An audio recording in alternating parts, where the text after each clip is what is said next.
Hi guys. Tonight we drift back into the hushed and shadowy drawing rooms of Victorian England, a world padded with velvet drapes, tick-tocking mantel clocks, and the faint smell of coal smoke. You settle into the stiff embrace of a horsehair armchair, its embroidered cushions scratchy against your cheek, and at first, everything feels comfortably ordinary. Yet hidden behind that decanter, tucked slyly on the mahogany sideboard, lies a bottle of laudanum, a cheap and syrupy mixture of alcohol and opium that promises a quiet escape. You probably won't survive this story if you were to live it, but for now, you're only wandering through its ghostly echoes. So, before you get comfortable, take a moment to like the video and subscribe, but only if you genuinely enjoy what I do here. And if you're listening in some tucked-away corner of the world, tell me in the comments what time it is for you right now, and where you're watching from. Now, dim the lights, and let's step straight into the shadowed corridors of this Victorian vice.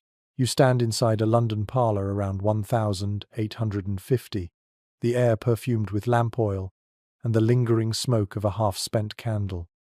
It's a room where social niceties hide private despair.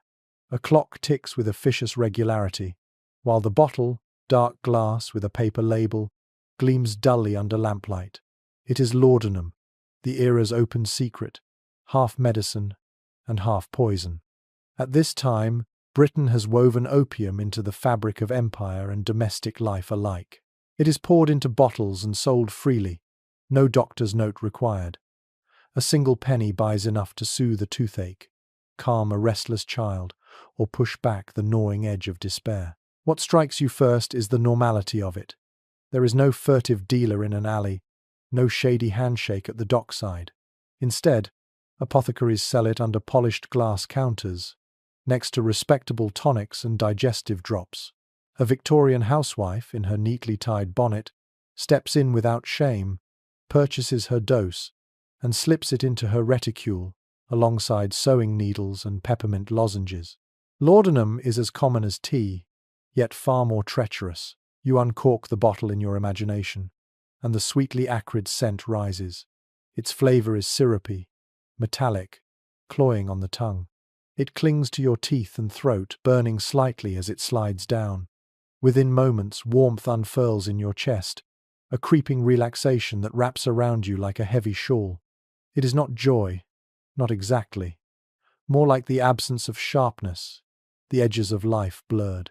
Pain retreats, sorrows soften, but so too does vitality. Already you feel drowsy, lulled into quietude. Here's a sober fact. By the mid-19th century, laudanum was the most widely available narcotic in Britain. It was legal, inexpensive, and used by every social class. Clergymen kept it for sermons, seamstresses for aching backs, and factory workers for injuries no employer cared to treat. Yet alongside this ubiquity, one quirky truth emerges. Some bottles were labelled with bright red skulls or stamped poison, while others bore delicate floral etchings as if they contained perfume, a grotesque contrast death, dressed up as decoration. The hypocrisy is thick. In parlours like the one you sit in, drapes shut against the city fog, laudanum is poured into genteel glasses and sipped like sherry. Families tell themselves it is medicine. Mother is unwell, they say, watching her sink into a soporific haze. No one dares name it addiction, for that word still clings to moral weakness, not medical compulsion. Historians still debate whether Victorians truly recognized the scale of dependency unfolding in their midst, or if they preferred a kind of national denial. In this room, the fire crackles, shadows climb the wallpaper, and you sense both comfort and danger braided together. The addict doesn't look monstrous. She may look refined, calm, even angelic as her eyelids droop and her breathing slows. The menace lies in the silence, in the bottle that waits patiently, demanding ever more. You take another sip in imagination and feel the warmth deepen into heavy languor. For a moment, the world is soft and bearable, but somewhere beyond the velvet curtains, the reality of foggy streets, unpaid bills, and restless children still exists, waiting for you when the draft wears off. The clock ticks on, the bottle glints, And as you sit quietly, half asleep, you realize this is only the beginning of your long walk into laudanum's grip. The penny rattles in your palm, a coin so small you could easily lose it between the floorboards, yet it buys you a measure of oblivion. That's the cruel beauty of laudanum in Victorian England. It is cheap enough for almost anyone to afford. A servant on a meagre wage, a mill girl with lint clogging her lungs, even a dock worker staggering home after unloading cargo, all can spare a penny or two for the promise of sleep and silence. You stroll along a London street lined with apothecaries, their polished brass scales gleaming in the window, and you notice that the bottles of laudanum are displayed not in shame, but as ordinary stock. They sit between cough syrups and hair tonics, waiting for anyone who cares to step in. You pause at one such shop. Through the glass you see neat drawers labelled with Latin names, a small bell ready to ring above the door, and behind the counter, a chemist with tidy whiskers arranging vials. He knows his customers by face, though perhaps not by name. He also knows their habits, the way one woman hovers at the shelves too long, the way another insists it's for her husband's back pain, though her own eyes betray the secret. He smiles politely, takes the penny, and measures out the reddish-brown liquid with steady hands. To him, it is commerce, nothing more. By the 1842nd and 1852nd, laudanum had become so accessible that some households stocked it as casually as they stocked sugar. Here is a plain fact. Bottles could be purchased at nearly every pharmacy, grocery shop, or even from travelling peddlers. No prescription was required. Laudanum was cheaper than wine and lasted longer than gin. For many, it was the poor man's escape from gnawing hunger or relentless toil. And yet, a peculiar tidbit surfaces when you look at the advertisements of the time. Some were printed in newspapers with almost cheery confidence. A few drops of Mr. X's laudanum will restore rest, calm fretful infants, and cure the most stubborn pains. Imagine seeing that between notices for second-hand furniture and shipping news. These ads rarely mentioned the risk, and if they did, it was in fine print. One even promised it was perfectly safe when taken as directed, which feels about as trustworthy as someone saying arsenic is harmless in small bites. The bottle you hold sloshes with promise. You think of the woman in her narrow lodging-house room, candles stuttering in the draught, who tips a spoonful into her tea at the end of a 12-hour day. You think of the man with blistered hands from hauling coal who gulps it to sleep through the night, blocking out the ache in his bones. Laudanum is democratic in its reach, crossing class lines, but it is especially seductive to those with the least power, because it is within their reach financially when nothing else is. Scholars still puzzle over the true scale of this cheap temptation. Was it a minor indulgence for most, taken occasionally, or was dependency rampant across the working classes? Records are patchy. What we do know is that overdoses were common enough to fill coroners' reports, especially in the crowded slums of industrial cities. Many deaths were quietly listed as excessive dose or softened into natural causes. You feel the weight of that penny again. Realize how astonishing it is that something so small could purchase such vast escape and such devastation. It rattles once more in your palm, then falls silent, spent on a draught that may dull tonight's pain but sharpen tomorrow's craving. You pocket the bottle, walking out into the fog-laced street, and notice how easy it is to become just another figure in the endless procession of those seeking comfort for a coin. The penny is gone, but the hunger it feeds has only begun. The cork squeaks as you ease it free, and the faintly metallic, syrup-sweet smell wafts up to meet you. One spoonful shivers in the lamplight before you tip it back, and immediately the bitterness slides down your throat like molasses laced with smoke. At first there is only a mild warmth in your stomach, a spreading comfort like slipping into a hot bath. Your pulse slows, your muscles unclench, and the noise of the outside world recedes into a muffled hush. This is the first sip of comfort, and you can understand why so many Victorians were seduced by it. Laudanum is not a thrill in the way gin jolts your system or brandy sets your face aflame. It is quieter, more deceptive, a soft curtain falling across your mind. Pain eases, grief dims, the sharp edge of hunger dulls.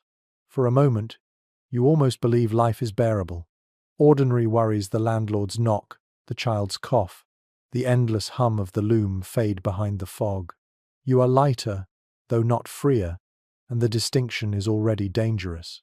The sensation creeps through your veins, leaving your fingertips warm and sluggish. Your eyelids grow heavy, but your thoughts strangely become vivid, slow-moving but ornate. You picture the wallpaper curling into patterns of flowers, the flicker of a candle stretching into impossible shapes. This isn't imagination exactly, it is perception slipping its moorings. The Victorians sometimes described it as visions of the sublime, though you and I might call it a chemically induced daydream. Here is a clear fact.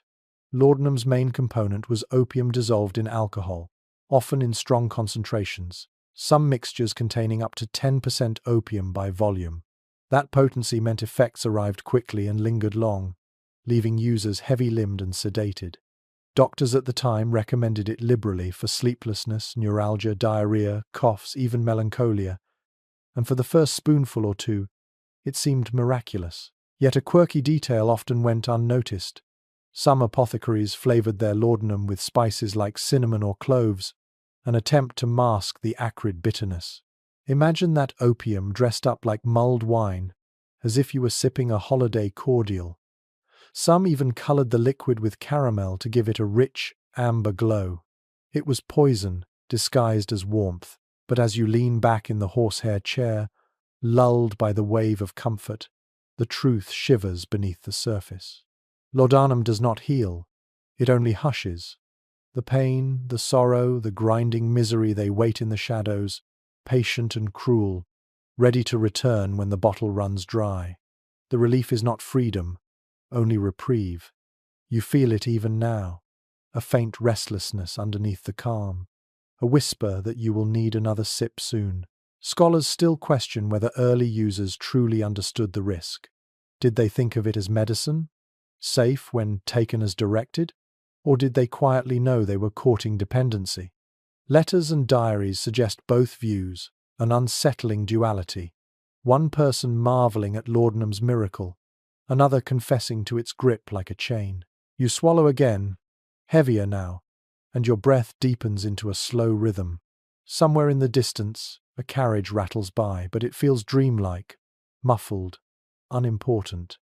The first sip of comfort has wrapped itself around you like a thick quilt, soothing but suffocating, inviting you to sink deeper, to surrender. You close your eyes for a moment, knowing the next sip will come sooner than you expect. You picture the teapot steaming gently on a floral tray, its handle polished by years of use. A woman in a plain muslin gown stirs in a spoonful of sugar, then, without hesitation, uncaps the small brown bottle and tips in a darker drop. The liquid curls in the tea like smoke dissolving into water. This is not a sinister ritual in her mind, but an ordinary gesture, as common as buttering bread.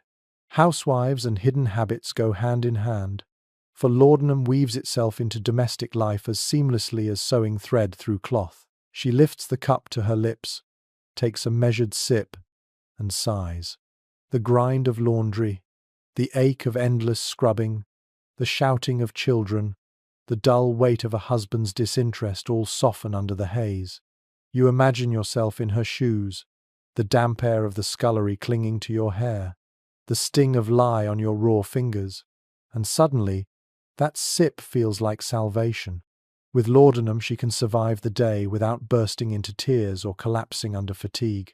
The fact is stark. Many Victorian women, especially in the middle and lower classes, became some of the most regular users of laudanum. It was one of the few socially acceptable indulgences available to them, sold openly as a tonic for women's troubles.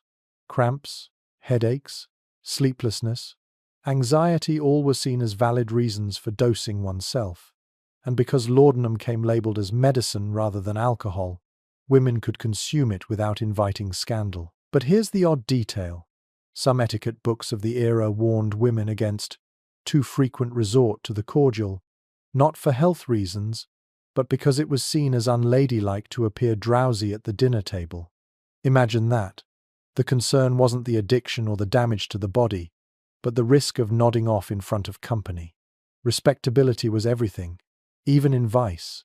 The scene stretches wider.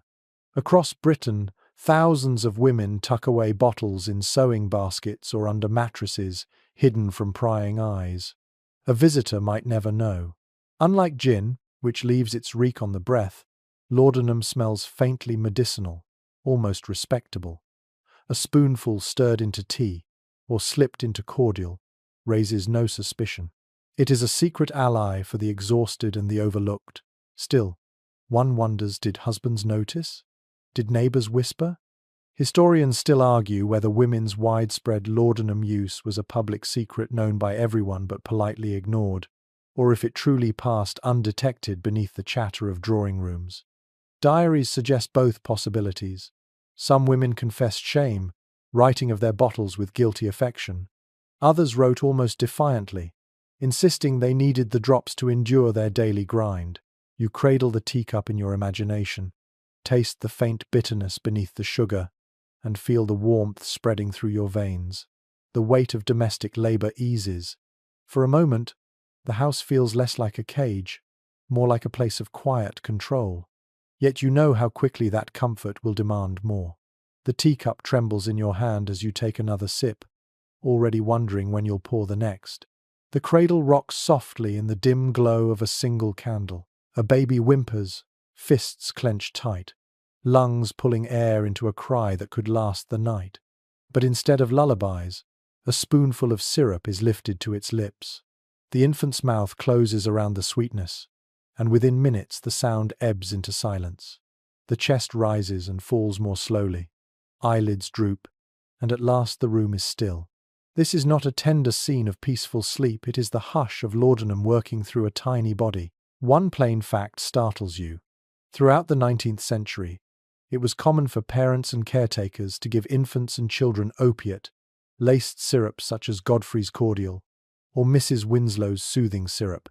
These concoctions contained laudanum or morphine, often in significant doses, and were marketed as remedies for teething, pains, colic, and restlessness. To weary mothers juggling endless chores, or to nursemaids tending crowded nurseries, these potions seemed miraculous. A drop or two, and the wails stopped. Yet a disturbing tidbit surfaces. In some poor neighborhoods, women running small boarding houses or minding groups of children were known to dose little ones with laudanum, simply to keep them quiet for hours while the adults worked. The practice was so routine it earned grim nicknames: quietness in a bottle, or the nurse's friend. Some infants hardly cried at all in their short lives. They drifted in drugged stupor until their tiny bodies failed. You imagine the silence of such rooms, rows of children lying still, barely stirring. The sound that should be their squeals, giggles, babbling is replaced by the faint rattle of labored breathing. The mothers, exhausted and desperate, reassure themselves. Better a baby that sleeps than one that starves from fussing. It is chilling to picture, yet heartbreakingly practical in the world they inhabited. Doctors occasionally warned of the dangers, but their cautions often drowned beneath louder claims of convenience. And scholars still disagree over how widespread fatal overdoses truly were. Some argue they were common enough to shape high infant mortality rates, while others suggest they were tragic outliers in an already harsh environment where disease and malnutrition killed so many. The truth may lie somewhere between, but either way, laudanum's role in the silence of Victorian nurseries cannot be denied. You hold the bottle now, heavy in your hand, and feel a pang. To give such a substance to a child seems unthinkable, yet in the cramped rooms of a slum, or in the drafty hallways of a respectable townhouse, it was once an accepted kindness. The candle sputters, the cradle sways, and you realize how many young lives were quieted not by lullabies, but by the syrupy weight of opium in their milk. The brass knocker thuds against a polished door, and you step into the well-lit surgery of a Victorian physician. The air smells faintly of carbolic, though true antisepsis is still decades away. Shelves groan with labelled bottles, tinctures, tonics, powders, and among them the ever-present amber glass of laudanum.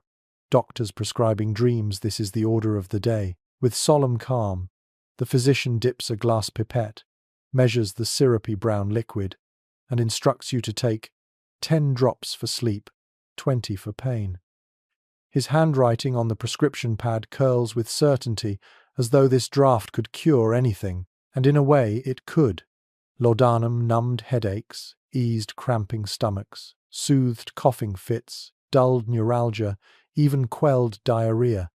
It was the Swiss Army knife of Victorian medicine, applied to every ailment from insomnia to heartbreak.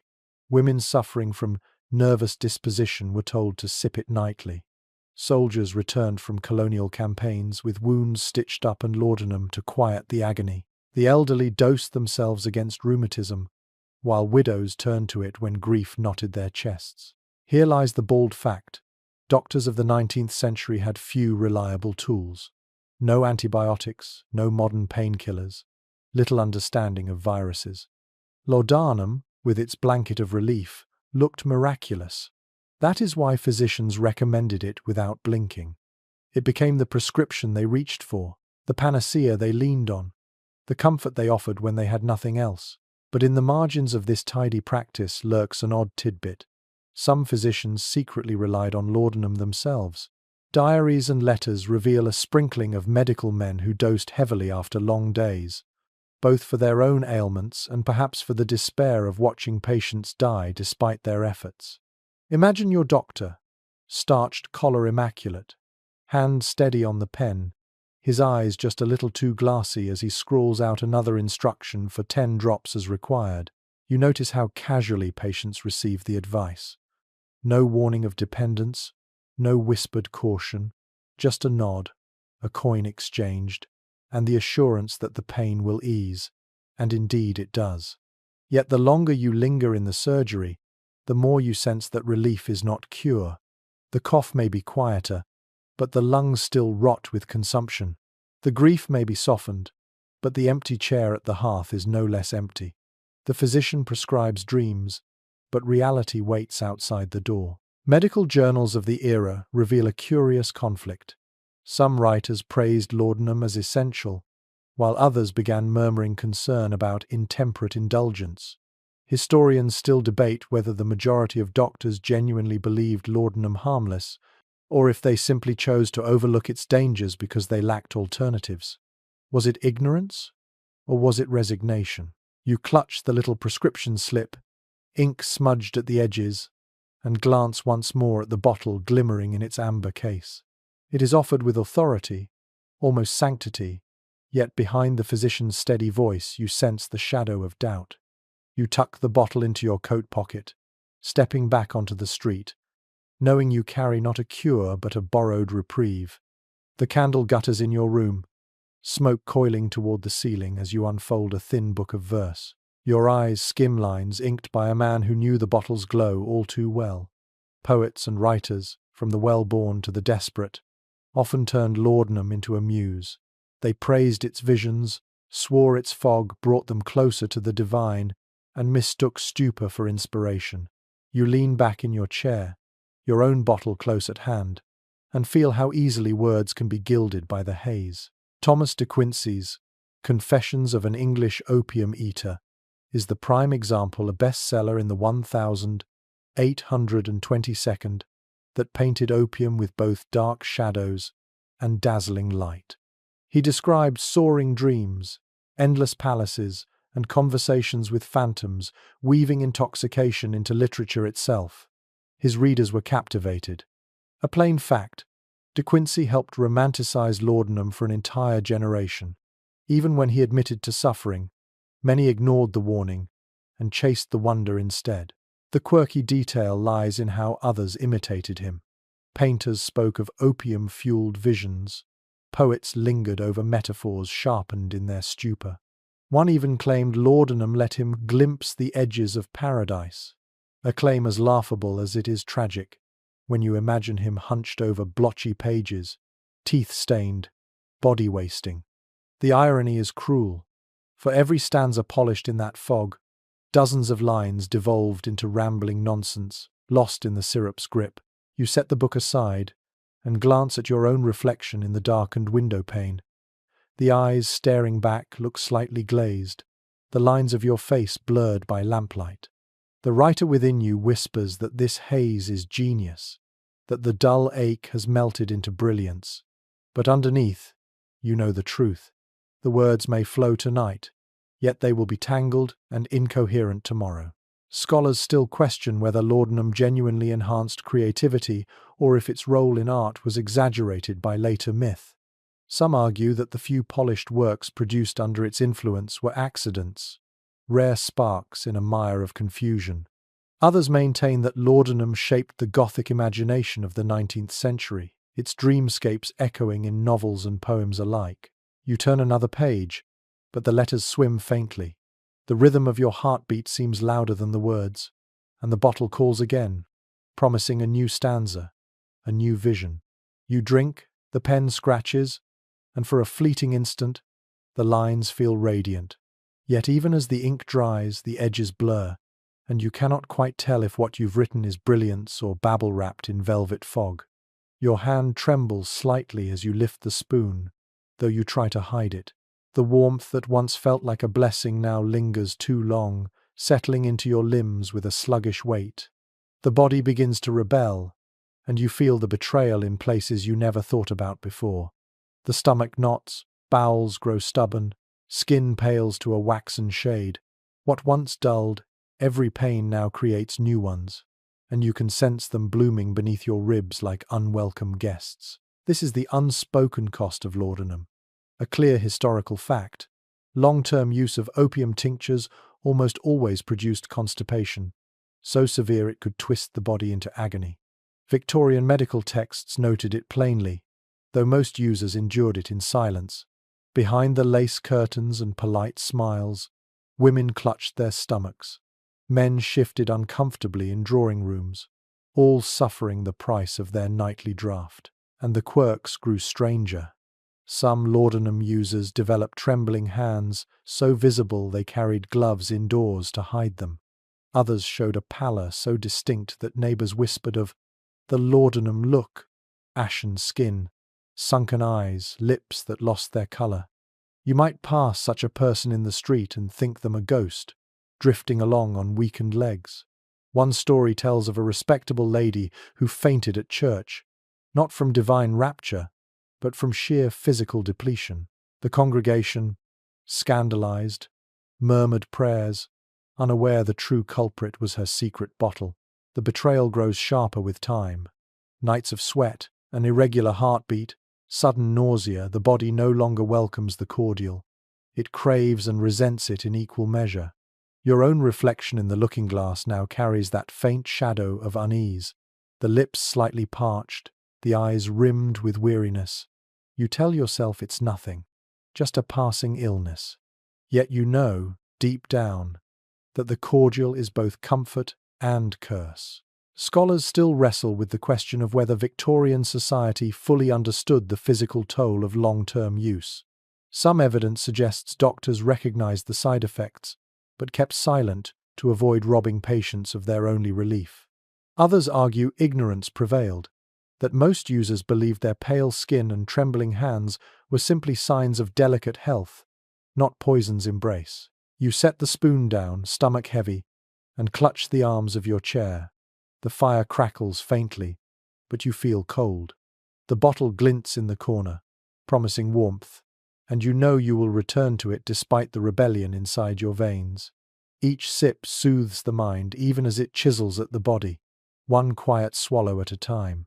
The fog has rolled in thick tonight, swallowing the gas lamps and muffling the wheels of the carriages as they grind over cobblestones slick with damp.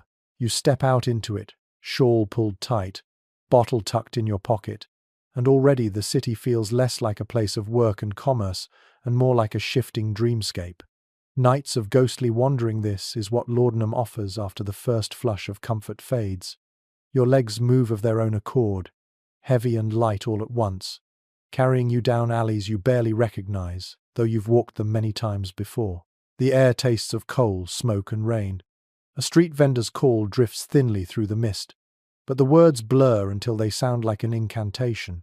The effect of the drug is not a loud delirium, it is quieter, eerier, as though reality has pulled a veil over itself. You catch the glimmer of a shop window, see your reflection stretched and doubled in the glass, and you pause, startled. Who is that pale figure staring back? The eyes are wide but unfocused, as if the soul has wandered ahead, leaving the body to stumble behind. It is not unusual. Many Victorians spoke of laudanum's effect as producing a twilight state, not fully awake, not fully asleep. They described roaming through streets or fields, hours slipping by unaccounted for. This was a plain fact noted in both medical journals and personal diaries. Opium tincture blurred time itself, leaving the user disoriented when dawn broke. You pass a tavern door thrown open for fresh air, and inside you glimpse laughter, tankards raised, fiddles playing. But you feel detached, as if the merriment belongs to another world. Your body continues its slow trudge, drawn not to human warmth but to the next dose waiting at home, or perhaps to an apothecary still willing to measure out another vial before the shutters close. Your mind is heavy but restless, always circling back to the thought of the bottle. And yet, amid this unsettling haze, an odd tidbit flickers. Some addicts swore laudanum lent them uncanny sensitivity to sound. A passing horse's hooves clattered like drums. The rustle of silk skirts behind them became a kind of whispering chorus. One eccentric diarist even claimed he could hear the sighs of bricks cooling after sundown. Was it imagination, or some distorted sharpening of the senses? Whichever it was, these ghostly wanderings became filled with strange detail. A carnival of half-truths in the fog. The city around you reflects the ambiguity. Respectable families hurry indoors at this hour, bolts drawn, while the streets belong to hawkers, night watchmen, and others less respectable. A figure stumbles ahead of you, her bonnet askew, her steps uneven. She pauses beneath a lamp, and you notice her hand clutching the very same kind of small brown bottle hidden in your own pocket. There is no exchange of words, only the recognition that passes between shadows. Addiction is everywhere, yet nowhere spoken of. The deeper into the night you go, the stranger the shapes become. Was that a dog slinking across the street, or only a swirl of fog? Did someone call your name from the alley, or was it the echo of your own thoughts? Laudanum blurs these distinctions until you doubt your own senses. You feel oddly both comforted and afraid, as if the city has turned into a stage play where the actors wear masks too lifelike to tell from reality. One documented case tells of a clerk who dosed himself before bed and woke at dawn miles from home, boots muddy, coins missing from his purse, with no memory of where he had been. He swore he must have been led by some phantom hand, though more likely he drifted through the streets like you do now, a sleepwalker with eyes open. Scholars still debate whether these episodes were true hallucinations or simply blackouts filled by later imagination. The difference hardly matters to the person lost in the mist. Your feet grow sore, but you keep moving, carried along by some inner restlessness. Each gas lamp you pass hisses faintly, its halo of light smeared by fog, and for a moment you imagine each one as a guiding star. But stars belong to heavens. You are in London, tethered to earth, and your constellation leads only back to the brown bottle. The night stretches, time thickens, and you feel both deeply alive and strangely absent from yourself. The wind picks up, tugging at your shawl, and you catch the scent of the Thames, a heavy, briny odour mixed with refuse. Somewhere nearby, barges groan against their moorings. You pause on a bridge and lean over, the water below dark as ink, rippling faintly. It seems to beckon, wide and merciful. You do not jump, you only watch, mesmerized by the slow current, before stumbling onward. Laudanum's ghostly wandering does not drive you to drama but to quiet, endless drifting. Eventually you find yourself back at your door, though you could not retrace the steps if asked. The key rattles in your hand, the lock clicks, and you are home once more. Inside, the fire has burned low, the clock ticks accusingly, and the bottle waits. You sink into your chair, body weary, mind unsettled. The wandering has eased nothing, yet it feels inevitable, as if each night will draw you out into the mist again, chasing shadows that dissolve with the dawn. That is the rhythm of addiction. Out into the fog, back into the chair, always circling, always returning to the same glint of amber glass. The city may change, the weather may shift, but your wandering will always end here. The bottle never loses its place on the sideboard, patient, waiting, as though it knows you cannot keep from lifting the cork once more. The little bell above the apothecary door jingles faintly as you push it open. The warmth inside contrasts sharply with the damp fog curling in the street behind you. Shelves rise from floor to ceiling, stacked with polished jars labelled in Latin, their glass reflecting the glow of gaslight. A faint aroma hangs in the air camphor. Dried herbs, a tang of alcohol. Behind the wooden counter stands the apothecary himself, waistcoat buttoned, spectacles perched on his nose, fingers already ink-stained from ledger work. You step closer, the bottle-shaped gap in your coat pocket reminding you why you've come. This is the apothecary's backroom, the true heart of Laudanum's commerce. He greets you with professional politeness, no surprise in his eyes. You are one of dozens he will serve tonight, all seeking the same amber liquid. On the counter lie neat weights and a brass balance, though he hardly needs them for this task anymore. His hands know the motions by memory. Draw the liquid from the large brown cask, measure it into a smaller vial, cork it tight, paste on a paper label. The act is as ordinary to him as wrapping a pound of sugar, yet you sense that he knows more than he lets on. The apothecary's shop is not only a marketplace, it is a stage where respectability is preserved. Well-dressed ladies enter with delicate gloves, murmuring that the purchase is for nervous headaches. Factory workers come in rough boots, claiming it is for back pain after the shift. Even the occasional gentleman orders it with a flourish, assuring anyone listening that it is for my dear wife. Each excuse is thin, transparent, but the apothecary never contradicts. He writes it in his ledger, coins clink, and the vial disappears into a pocket. The plain fact is that 19th century pharmacies made much of their income from laudanum sales. It was one of the most requested products, and profit margins were steady. A few drops could be sold cheaply, but repeat customers returned again and again, turning the cordial into a reliable stream of income. In some districts, chemists sold more opium tincture than any other remedy combined. Step beyond the polished counter, though, and you would find a different world. The back room is dim, lined with drawers that rattle when pulled out, each filled with raw ingredients, powdered bark, dried roots, pungent opium resin. Here, the apothecary mixes stronger drafts for special customers, those who have built up resistance and require doses bordering on dangerous.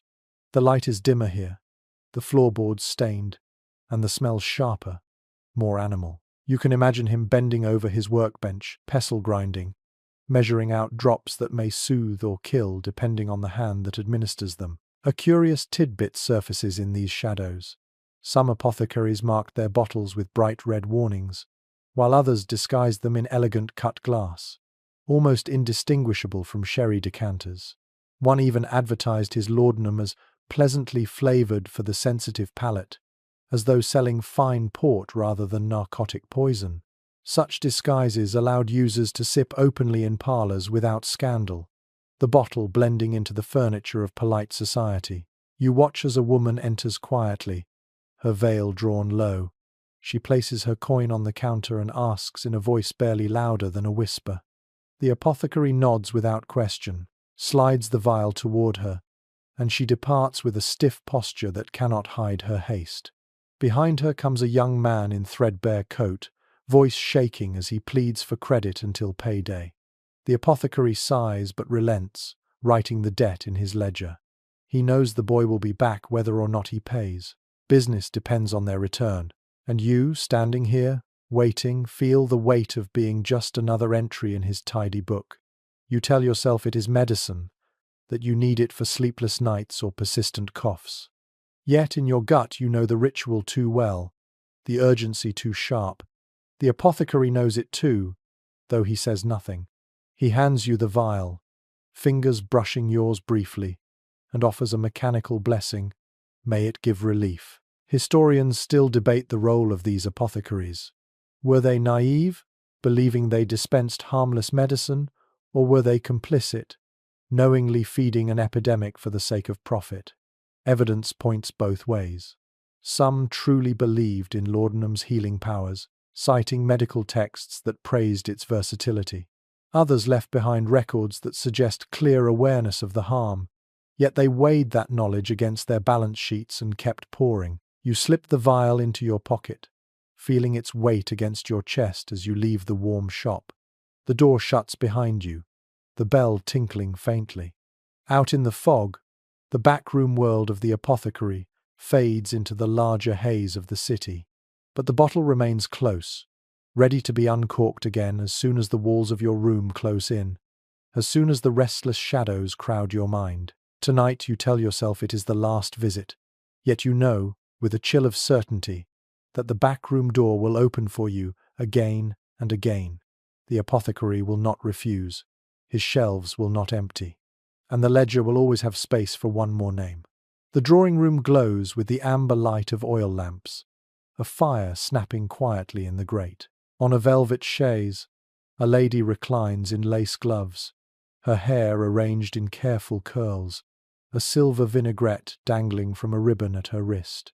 She looks the very model of refinement, until you notice the faintly trembling hand reaching for the delicate cut glass decanter on the table beside her. This is the world of respectable addicts in lace, women and men of the upper classes who manage to cloak their dependency in silk and polish. To be wealthy in Victorian England meant never needing to buy laudanum over a counter with coins rattling in your palm. Instead, it arrived delivered by a trusted chemist, the bottles etched with floral designs, sometimes even wrapped in paper stamped with the family crest. Addiction here was not seen as degradation but as a kind of delicate constitution, a sign of nervous sensibility. The same drug that drove working-class mothers to hide bottles in their aprons was, in aristocratic drawing rooms, almost a fashionable accessory. The historical fact is simple. Addiction crossed every class boundary, but it wore different masks. Among the poor, laudanum was necessity and escape. Among the gentry, it was refinement disguised as fragility. Diaries of well-born women often record "my drops," alongside descriptions of luncheons and carriage rides. Few would admit outright dependency, but the pattern is clear in the repetition of doses, morning and night. Their bodies craved, and their lives quietly bent around the amber glass. One peculiar tidbit lingers in gossip columns of the time. Stories of ladies fainting in salons, swooning dramatically in the middle of a poetry reading or musicale. Society, ever eager for romance, often interpreted these spells as the natural weakness of a sensitive soul, when in truth they were likely the effects of laudanum overindulgence.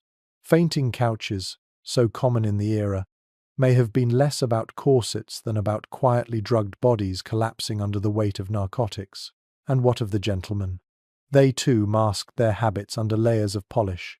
A politician might carry a small silver-capped vial in his waistcoat pocket, sipping discreetly between speeches. A barrister might keep laudanum hidden in his desk drawer, taking a draught before court to steady trembling hands. In the grand parlours of Mayfair, addiction was an open secret that no one dared name, because to do so would tear at the fragile fabric of respectability. You imagine yourself in such a room. Silk drapes hang heavy, portraits of ancestors glower down, and a group of finely dressed guests murmur about the latest scandal.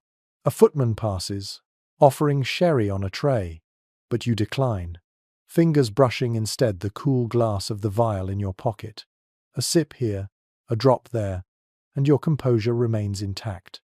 No one notices the faint glaze in your eyes, or if they do, they choose to call it fatigue. Scholars still puzzle over how much Victorian high society understood about the scale of its own laudanum use. Was it willful ignorance? A polite refusal to acknowledge what everyone knew?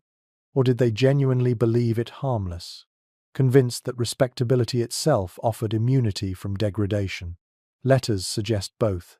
Some aristocrats confessed quietly to friends, calling their habit a curse, while others insisted with astonishing confidence that they were merely treating delicate nerves.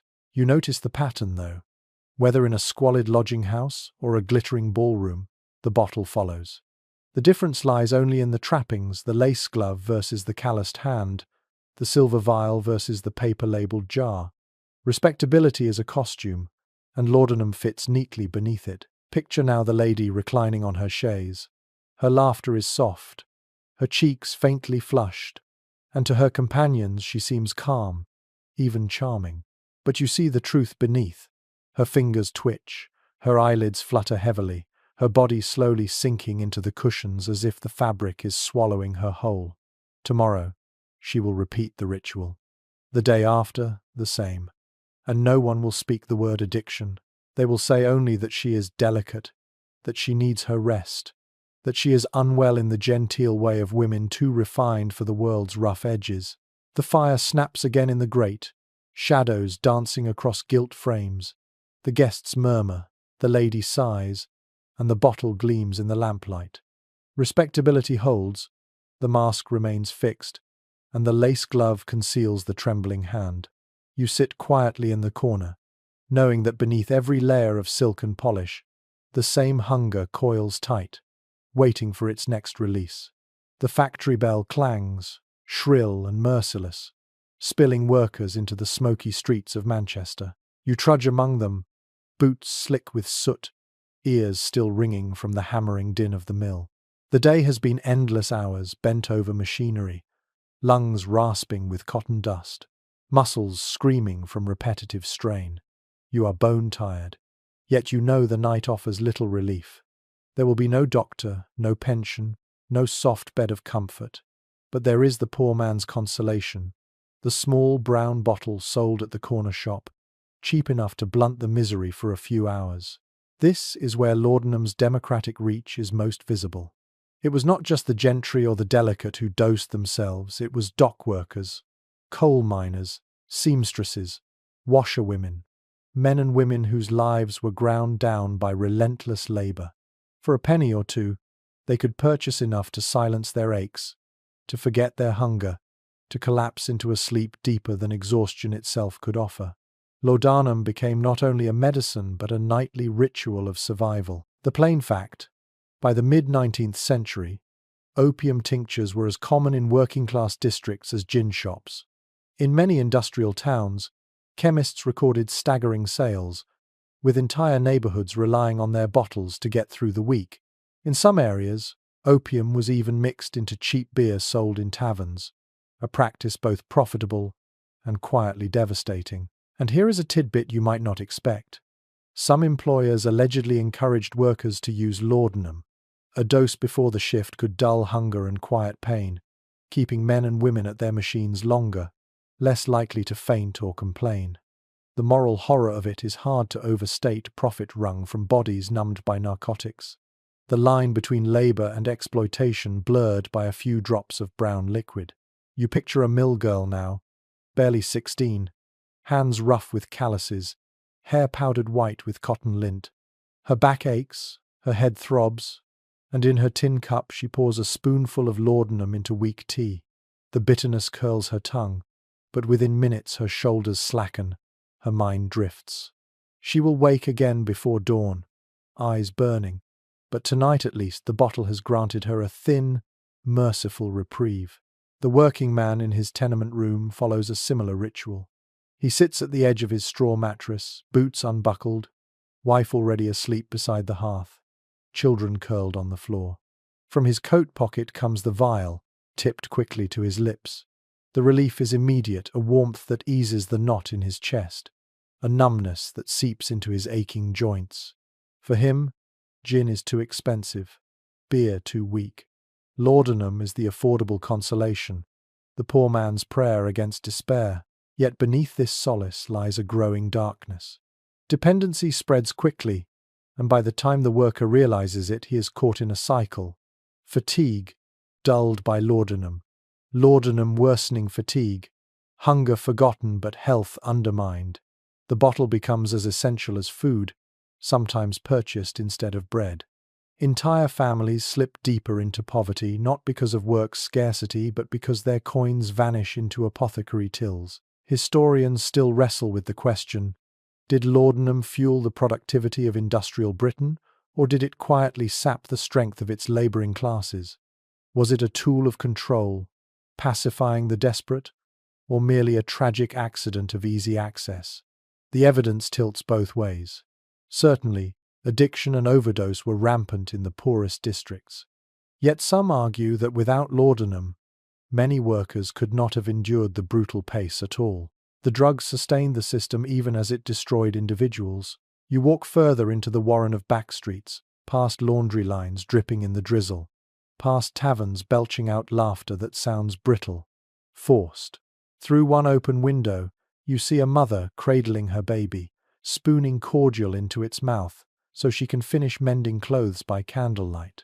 Through another, a man sprawls snoring on his cot, bottle still clutched in his hand. These are not scenes of indulgence but of survival, the nightly truce with a body pushed beyond its limits. And yet, as you watch, the city seems haunted. The silence is unnatural, the children too still, the workers too hollow-eyed. The poor man's consolation is also his undoing, each sip pulling him further from vitality, closer to the edge of ruin. Tomorrow, the bell will clang again. The mill will roar, and he will reach once more for the vial that keeps him going, while slowly wearing him down. You carry the bottle in your pocket as well, feeling its weight against your thigh. You tell yourself you are no different from them, that you need it only to rest, to ease the pain of toil. But deep down you know the truth. Whether in lace-draped drawing rooms or soot-stained alleys, the story is the same. The bottle does not care if your hands are gloved in silk or blackened with coal dust. It clings to you all the same, a quiet master ruling over rich and poor alike. The factory bell will sound again, and you will rise to it, weary but compliant. And when the day ends, you too will lift the vial to your lips, chasing consolation in a world that offers little else. The poor man's bottle is also yours, and its consolation is a chain you will not easily break. The churchyard is quiet, damp with evening mist. You tread slowly along the narrow path between rows of weathered stones, some tilting, others newly cut, their inscriptions still sharp against the grey. Here and there, small wooden crosses lean at odd angles, marking the graves of children whose lives ended before they truly began. The sound of your boots is muffled by the soft ground, and your breath hangs pale in the air. Tonight you cannot escape the knowledge that among these graves lie many little bodies stilled, not by disease alone, but by laudanum's silent embrace. A child's silent coffin that is the cruelest legacy of this cheap, brown liquid. You stop before one such grave. The mound is small, pitifully so, with a scattering of wilted flowers laid by hands too weary to tend them often.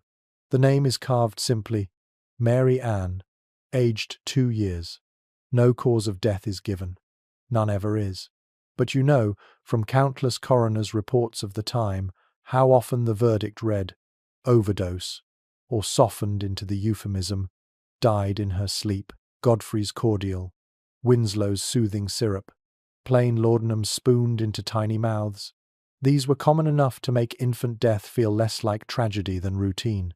The historical fact is unflinching. Infant mortality in Victorian England was staggeringly high, with some towns losing 1 in 5 children before the age of 5. While poverty, malnutrition, and disease all played their parts, opiate-laced syrups contributed their own quiet share. A mother, desperate to still a teething baby, would give a spoonful too many. A nursemaid, needing peace in a crowded nursery, would administer a dose to every child under her care. Inquests occasionally recorded mothers admitting they had given laudanum so the child would rest quietly while I went to work. Yet here lies the grotesque tidbit. Some syrup manufacturers openly marketed their products with slogans like "soothes any cry" or "brings peace to the cradle." The very thing that lulled children into death was sold as a blessing. Bottles bore cheerful labels, sometimes decorated with flowers, masking the fact that they contained enough opium to fell a grown man.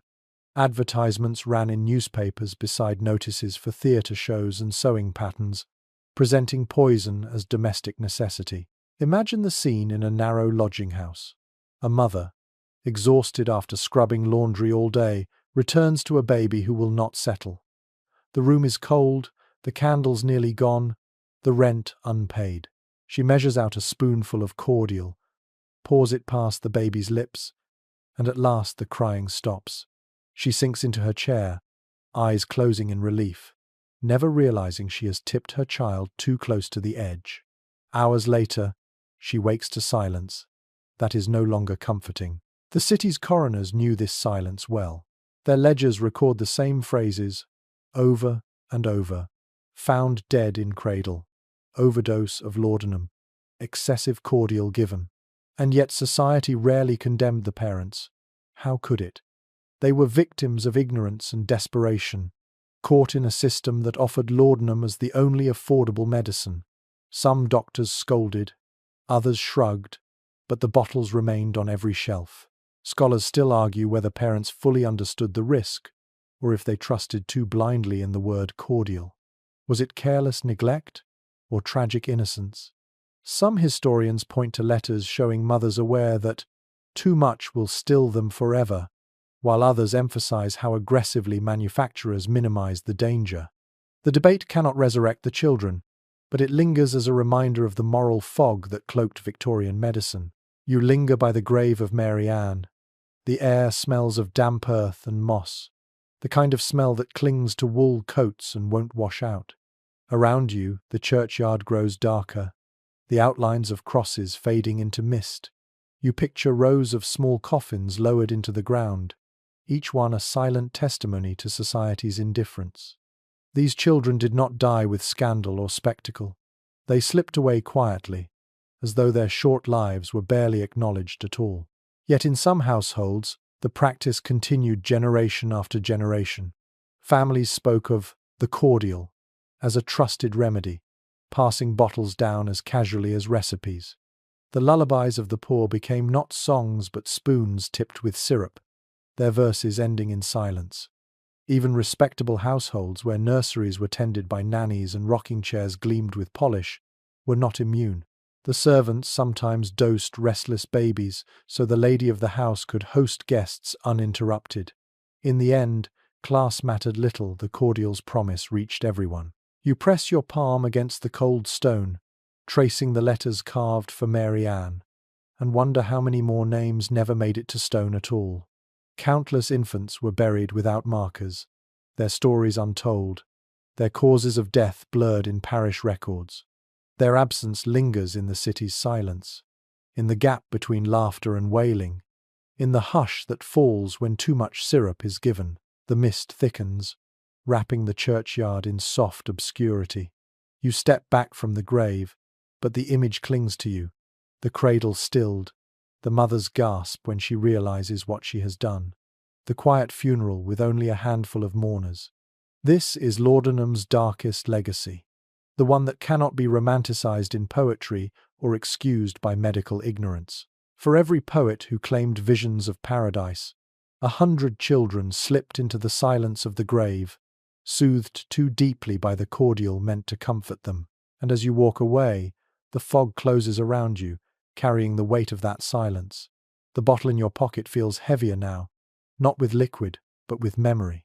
You know you will still open it again, yet tonight it carries the echo of a child's quiet breath, cut short, drifting through the damp air of the churchyard.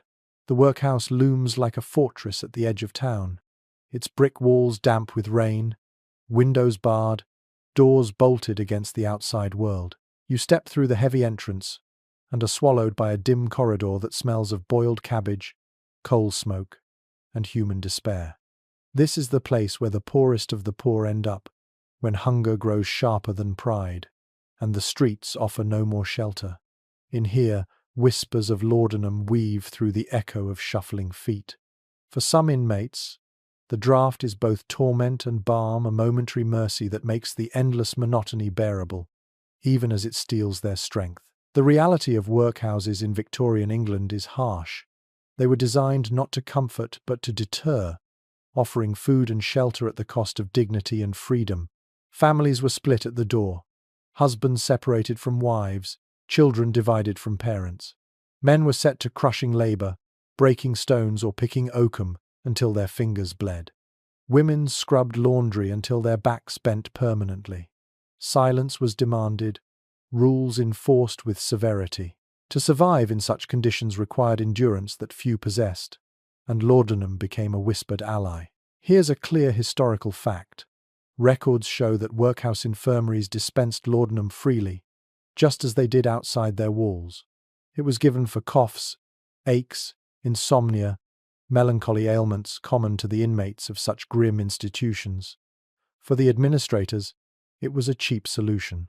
A spoonful of cordial cost less than hiring additional staff to soothe restless patients. Laudanum dulled cries, pacified complaints, and helped maintain order among the desperate. And here is a grim tidbit. Some overseers allegedly encouraged dosing troublesome inmates simply to keep them docile. A woman weeping too loudly for her children could be silenced with a few drops. A man raging against his confinement could be calmed until he slumped in stupor. Opium became not just medicine but a tool of control, hidden beneath the guise of charity. You imagine the ward at night. Rows of iron cots line the walls, thin blankets pulled over frail bodies. Coughs rattle the air, feet shuffle restlessly, but soon a strange quiet descends. The matron has made her rounds with a tray of small bottles, pouring measured doses into chipped mugs. The inmates sip, grimacing at the bitterness, then sink slowly into silence. The ward is calmer now, easier to manage, but the quiet is eerie like a lull after a storm, heavy and unnatural. Among the inmates, laudanum also becomes a secret treasure. Those who can smuggle in a vial guard it jealously, trading sips for scraps of food or favors. A woman might hide a bottle in the folds of her dress, taking drops in the washroom when no one watches. A man might sneak doses to his comrades, earning whispered gratitude. The cordial is currency here, as valuable as bread, though more dangerous. You walk down the corridor and hear the whispers. "Do you have any?" One voice hisses. "Just a drop, enough for tonight." The desperation is raw, the tone familiar. You recognize it in yourself. Addiction knows no walls. Whether in a drawing room or a workhouse dormitory, the craving speaks the same language. Scholars still argue whether workhouse officials turned a blind eye to the abuse of laudanum or whether they deliberately relied on it as a tool of control. Some records suggest genuine attempts to regulate its use, while others reveal a pattern of routine dosing that went far beyond medical necessity. The truth is murky, but the effect was the same. Inmates drifted through their confinement in a haze, less resistant, less troublesome, their suffering numbed but never cured. You pause at a window, barred and streaked with rain. Beyond lies the world you cannot reach, the city's gas lamps glowing faintly through the fog, the muffled clatter of carriages, the lives of people who pass by this fortress without glancing twice.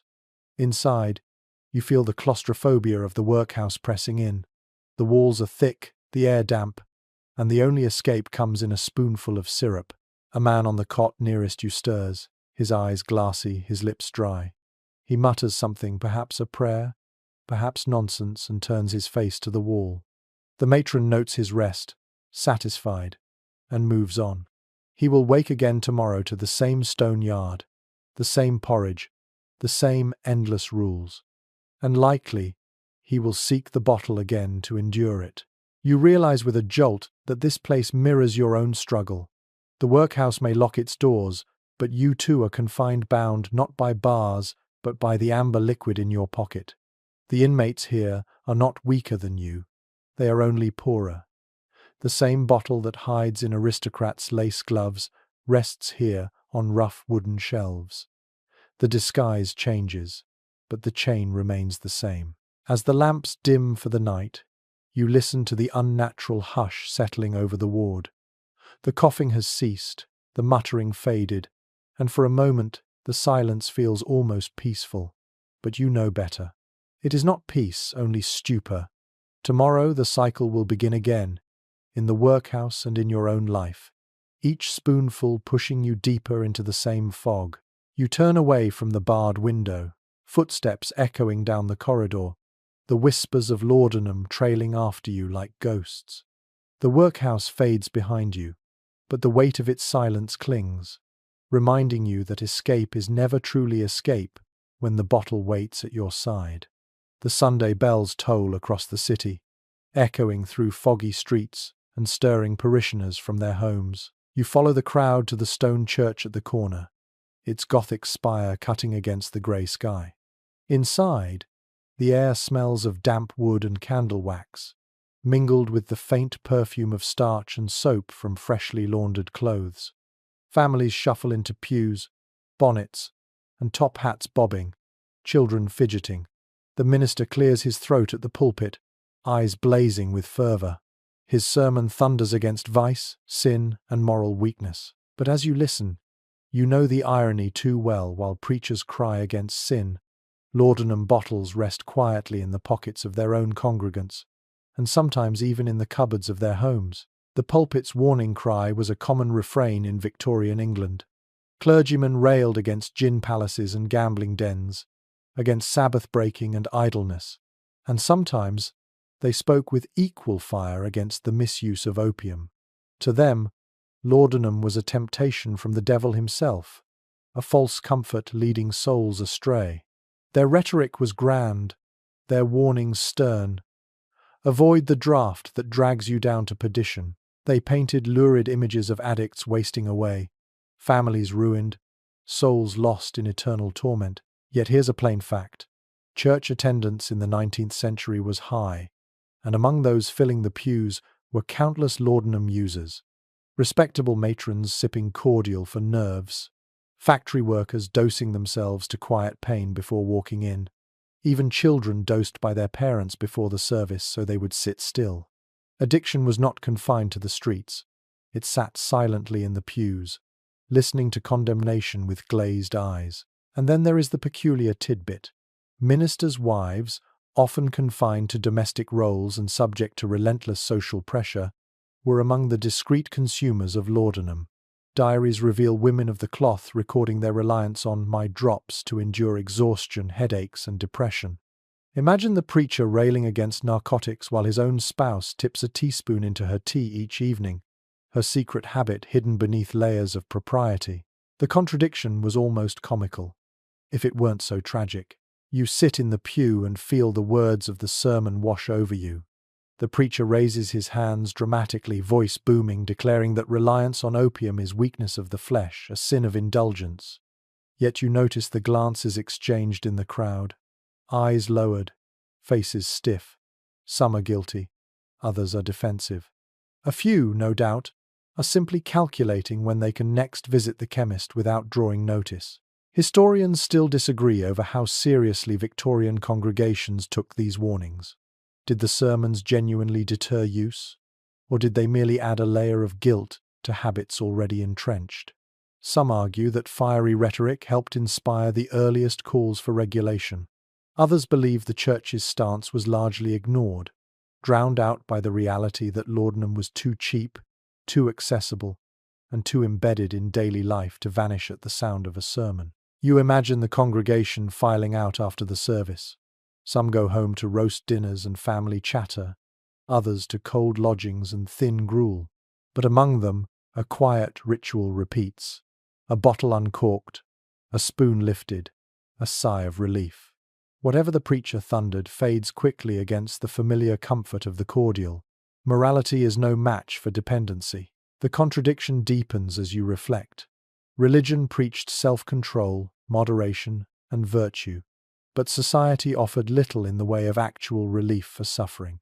Pain, grief, exhaustion, all were rampant in a world with few medical remedies and relentless demands. Laudanum stepped into the gap, promising immediate comfort. It is no wonder people chose it, even as they sat through sermons warning of hellfire. The organ thunders a final hymn as the congregation shuffles out. Candles flicker against stained glass, casting colours across bowed heads. You remain seated a moment longer, bottle heavy in your pocket, wondering if the preacher's fire is aimed at you. But then you remember, even his household is not free of it. The line between sinner and sufferer is blurred, the sermon little more than sound. As you step into the damp air outside, the bells ring again. Cheerful now, as though the city itself has been cleansed. But you know the truth. Behind closed doors, in parlours and kitchens, in workhouses and nurseries, the bottles wait. The pulpit's warning cry may echo on Sunday, but laudanum whispers every day of the week, and its voice is the one people follow. The streets are crowded again, children running ahead, mothers adjusting shawls, fathers lighting pipes. Life resumes, ordinary and unchanged. You tuck your collar against the chill, fingers brushing the vial in your coat. You tell yourself you are no different from the rest. You attended, you listened, you walked out unchanged.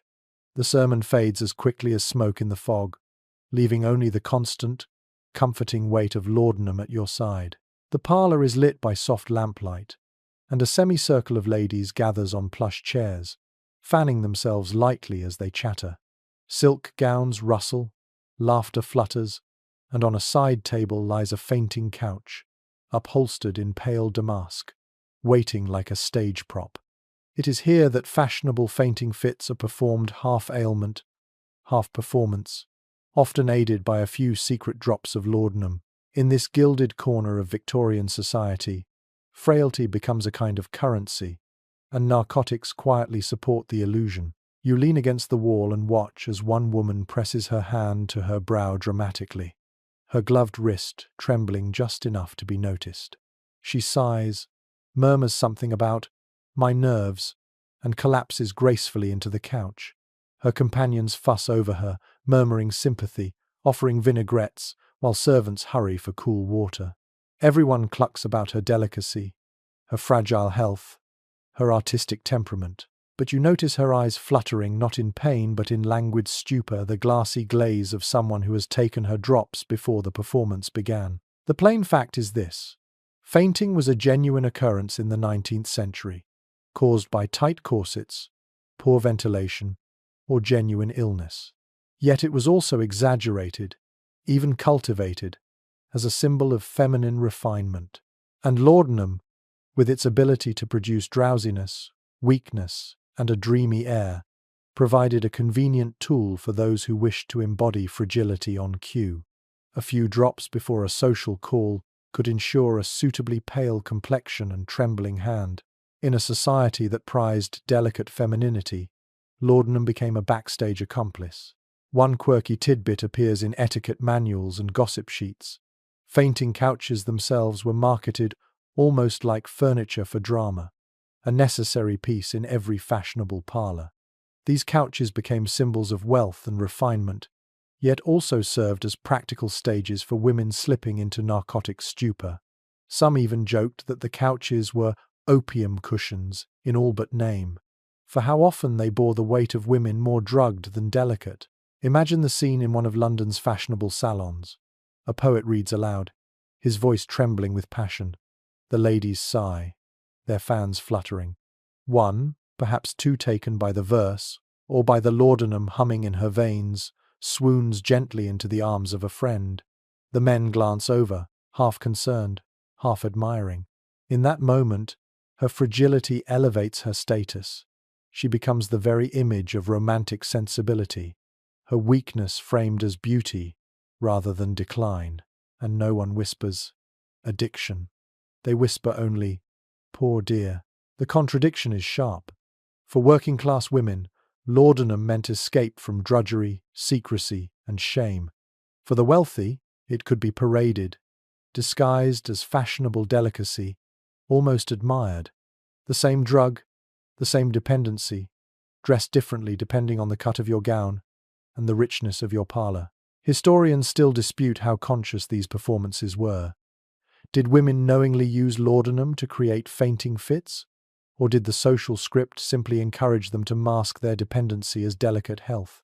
Some argue that society colluded in the charade, preferring the romantic image of the swooning lady to the stark truth of a narcotic habit.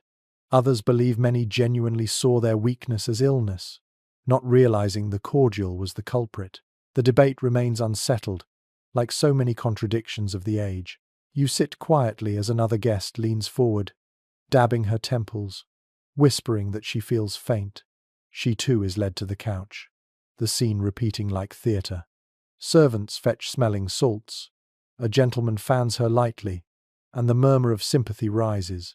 But you, with your own bottle hidden in your pocket, recognize the signs. The slow blink, the slight sway, the sigh of relief as she reclines. These are not spontaneous symptoms but rehearsed ones, aided by the same syrup that hums in your veins. Later, when the guests depart, you linger in the parlor. The fainting couch sits askew, cushions dented, silk wrinkled. It looks almost smug, as though it knows its role in the evening's entertainment.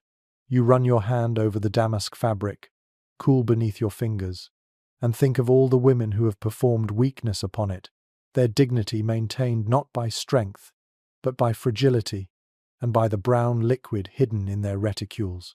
Outside, the city roars on carriages rattling, hawkers shouting, factories grinding. But in this insulated world, fainting fits and laudanum-induced fragility reign. They are not mocked but admired, not shamed but excused, because society prefers to see weakness as charm rather than chain. You pocket your vial again, adjusting your coat, and step into the night, knowing you too could collapse into that couch if needed, your dependency wrapped neatly in lace and fashion. The bottle runs dry, and suddenly the world is no longer soft and blurred, it is sharp, jagged, merciless. Your body shudders in rebellion, demanding what you cannot supply. Withdrawal's gnawing teeth sink into you, and each bite feels deeper than the last. The first symptom is restlessness. You toss and turn, limbs jerking against the sheets, unable to settle. Your skin crawls as if 1,000 invisible insects scurry beneath it. The warmth that once wrapped you has gone, replaced by chills that make your teeth chatter. You press the blanket tighter, but it feels like paper against a winter wind. Then comes the sweat. Your shirt clings damp to your back, your hair sticks to your forehead, and the mattress grows wet beneath you. You flip the pillow, only to soak it through again within minutes. The fire in the grate offers no relief. Its glow makes you ache with feverish heat even as your hands tremble with cold. The plain fact is this: opium withdrawal, though less immediately lethal than alcohol or delirium tremens, was recognized in the 19th century as a brutal ordeal. Doctors described sufferers shaking uncontrollably, sweating, pacing endlessly, unable to eat or sleep, racked with cramps and nausea. Many likened it to being gripped by a savage fever. For the poor, who had no recourse but to endure it, the symptoms could stretch for days, sometimes weeks. You feel the nausea rise next, violent and insistent. Food is unthinkable, water barely tolerable. Your stomach knots and twists, and you double over in pain, forehead pressed to the rough wood of the table. The bottle's absence feels like a cruel joke. You know precisely what would cure this agony, and it is only a few drops of the cordial you cannot find. Here, in this half-delirium, strange quirks appear. Some addicts swore they heard phantom knocking at doors, phantom footsteps pacing halls. Others described an overwhelming sense of insects crawling across their skin, a torment that led some to scratch until they bled. One diary tells of a man convinced snakes coiled beneath his bedclothes. You too feel the hallucinations, creeping shadows moving in the corners of your vision, whispers threading the silence, shapes that vanish when you blink. Your thoughts turn desperate. Should you crawl to the apothecary, beg for another vial, pawn your last possession if needed? Pride flickers faintly. You swore you would resist, that you would endure, but pride is a feeble match for this hunger. Every nerve screams for the brown liquid. Without it, the night stretches into a nightmare of endless pacing, sweating, shivering, moaning. Historians still argue whether Victorians understood withdrawal as a medical condition or dismissed it as weakness of will. Some physicians noted it clinically, describing disturbances of the nervous system. Others scolded patients, insisting they lacked discipline. The truth likely wavered between the two. Whatever society believed, the sufferer knew only the raw, undeniable craving. You stagger from your chair to the window, flinging it open to the night air. The fog presses in, cool against your feverish skin, yet offering no real relief. You hear footsteps below, ordinary passers-by, but to your ears they sound menacing, as though the whole city watches you unravel. You slam the window shut, breath ragged, heart pounding. Time crawls. Minutes feel like hours, hours like days. The candle gutters low, shadows loom long, and still the gnawing continues. Sleep is impossible. When you close your eyes, grotesque images rush forward, faces distorted, limbs twisted, voices sneering. You jolt awake each time, sweating, heart racing. The craving does not let you rest. It coils tighter with every breath. At last, in sheer desperation, you rummage through cupboards, drawers, boxes, anywhere you might have left a forgotten vial. Your hands shake so badly you drop plates, shatter glass, scatter papers across the floor. Finally, in the back of a drawer, you find a bottle not full, but with a swallow left. Relief floods you before you even uncork it. The smell alone makes your mouth water. Your hands ache with longing. You tip it to your lips, the syrup burning as it slides down. And within minutes the cramps begin to ease. The sweat dries. The hallucinations blur into haze. You sink to the floor, clutching the empty vial, both grateful and ashamed. You swore you would endure, but the torment was too sharp, the craving too loud. Tomorrow, you tell yourself, you will try again.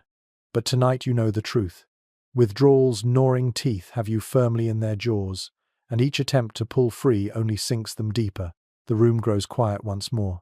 The fire flickers, the candle dies, and you lie in the dark, breathing slow again, body trembling with the aftershocks of reprieve. You know the bottle owns you. It does not need chains or locks, it needs only absence, and you will come crawling back to it every time. The night grows long, but sleep never comes. You lie sprawled on the mattress, staring at the ceiling where cracks form strange shapes in the lamplight. Every time your eyes flutter closed, they snap open again as grotesque images surge into view. Nightmares instead of sleep, that is the inheritance Laudanum leaves once the body grows weary of its embrace. At first, the dreams are merely strange. You see yourself walking through familiar streets, but the buildings are taller, leaning inward, their windows filled with staring eyes. The gas lamps flare too bright, painting the fog in colors that shouldn't exist. Your footsteps echo, but they sound like someone else's, chasing you down alleys that shift and twist like a maze. You wake with a start, heart racing, sweat clinging to your chest. The bottle on the table glints in the half-light, promising rest but delivering only deeper shadows. The plain fact is this. Victorian users often described vivid, unsettling dreams as a consequence of laudanum. Thomas de Quincey himself, the great confessor of opium, wrote about visions more horrible than human language can tell. Doctors noted patients reporting grotesque nightmares, filled with monsters, distorted faces, and overwhelming dread. Rather than granting peaceful rest, the drug eventually corrupted sleep, turning it into a theater of horrors. You close your eyes again, and the dream resumes almost instantly. Now you are standing in a cathedral, candles burning tall, but the faces of the saints in the stained glass begin to move, mouths stretching into sneers. The hymn that rises from the choir stalls twists into a howl, dissonant, endless. You try to cover your ears, but the sound is inside your skull. Your legs buckle. You fall to your knees, and as the candles gutter out one by one, the saints step from the glass, their robes dripping like tar. You jolt awake again, gasping, pulse hammering. The room is still, but your mind is not. The fire has died to embers, and the shadows on the wall look alive. You tell yourself they are just shapes, tricks of the light, yet every time you blink they seem to crawl closer. You bury your face in the pillow, but the darkness there is worse, a canvas for visions that grow more hideous by the minute. And here's a bizarre tidbit. Some addicts claimed laudanum gave them dreams of grandeur as well as nightmares. Palaces, endless landscapes, celestial visions that felt like glimpses of paradise. But over time, those delights soured into grotesqueries. The palace walls cracked, the landscapes filled with corpses, the angels became demons. What began as inspiration ended in torment. The same drug that once gave poets their muse now turned every dream into a carnival of horrors. You try pacing the room to shake it off, but fatigue weighs on you. Each step feels heavy, as though the floor clings to your boots. You sit again, head in hands, whispering to yourself. The silence stretches, but it is never complete, you hear. Faint whispers, indistinct, as though voices are speaking just beyond the edge of comprehension. You glance around, but no one is there. Your reflection in the mirror looks pale, gaunt, eyes rimmed red. It stares back accusingly, as though mocking your weakness. Historians still debate whether these nightmares and hallucinations were the product of opium itself, or the result of a body in the throes of dependency and exhaustion. Some argue they were purely physiological, others suggest they were as much psychological, born of guilt, shame, and fear. Whatever the cause, the accounts are consistent. Laudanum twisted the landscape of sleep into something terrifyingly real. The clock ticks relentlessly. Midnight passes, then 1, then 2. Each attempt to rest is broken by another grotesque vision, children with hollow eyes staring from the foot of the bed, the wallpaper patterns writhing like snakes, the sound of footsteps circling the room, though the door never opens. You are trapped in a waking nightmare, caught between delirium and exhaustion. At last, unable to bear it, you reach for the bottle. The cork pops softly, and you drink, not even bothering with the spoon. The liquid burns down your throat, bitter and familiar. Slowly, warmth spreads again, smoothing the jagged edges. The shadows fade, the whispers soften, the grotesque visions sink back beneath the surface. You know the nightmares will return, perhaps worse than before, but for now, you are spared. You collapse onto the mattress, breathing deeply, eyes half-lidded. The fire dies completely, the room sinks into darkness, and though sleep still evades you, at least the horrors recede. This is the vicious circle. Laudanum breeds nightmares, and laudanum soothes them. You are trapped in a loop with no exit, where the cure and the curse are the same. The night stretches endlessly, but you no longer fight it. You float in the fog of half-sleep, knowing that when dawn comes, your body will ache, your mind will fray, and the bottle will still be waiting. Peaceful rest is gone. Only haunted dreams remain. And you, unable to resist, will return to them again and again, a pilgrim wandering through a cathedral of horrors every time you close your eyes. The candle burns low, wax dripping onto the table like slow tears. You sit across from your spouse, eyes meeting only occasionally, each glance weighted with silence. Love tangled in addiction is not a tidy story of passion and devotion. It is a knot of secrecy, shame, and longing, pulled tighter by every dose. At first, the bottle brought a kind of ease into your marriage. The cordial dulled arguments, softened grief, eased long nights of worry over bills and children. A spoonful before bed meant fewer quarrels, fewer tears. You could smile more easily, laugh more readily, play the part of a content partner. In those early days, perhaps your spouse even thanked the bottle for helping you sleep, for keeping you calm. But now the cordial has become a third presence at the table, a silent guest that demands attention, taking more space than either of you alone. The plain fact is that Victorian households were not strangers to the way laudanum strained relationships.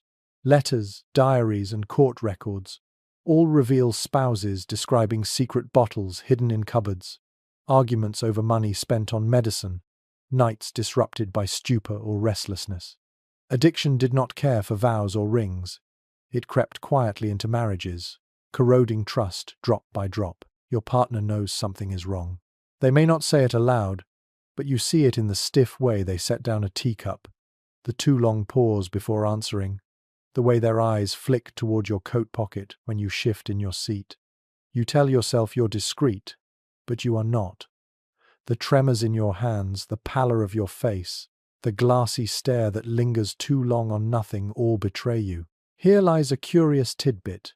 In some Victorian divorce proceedings, laudanum addiction was cited as evidence of cruelty, neglect, or insanity.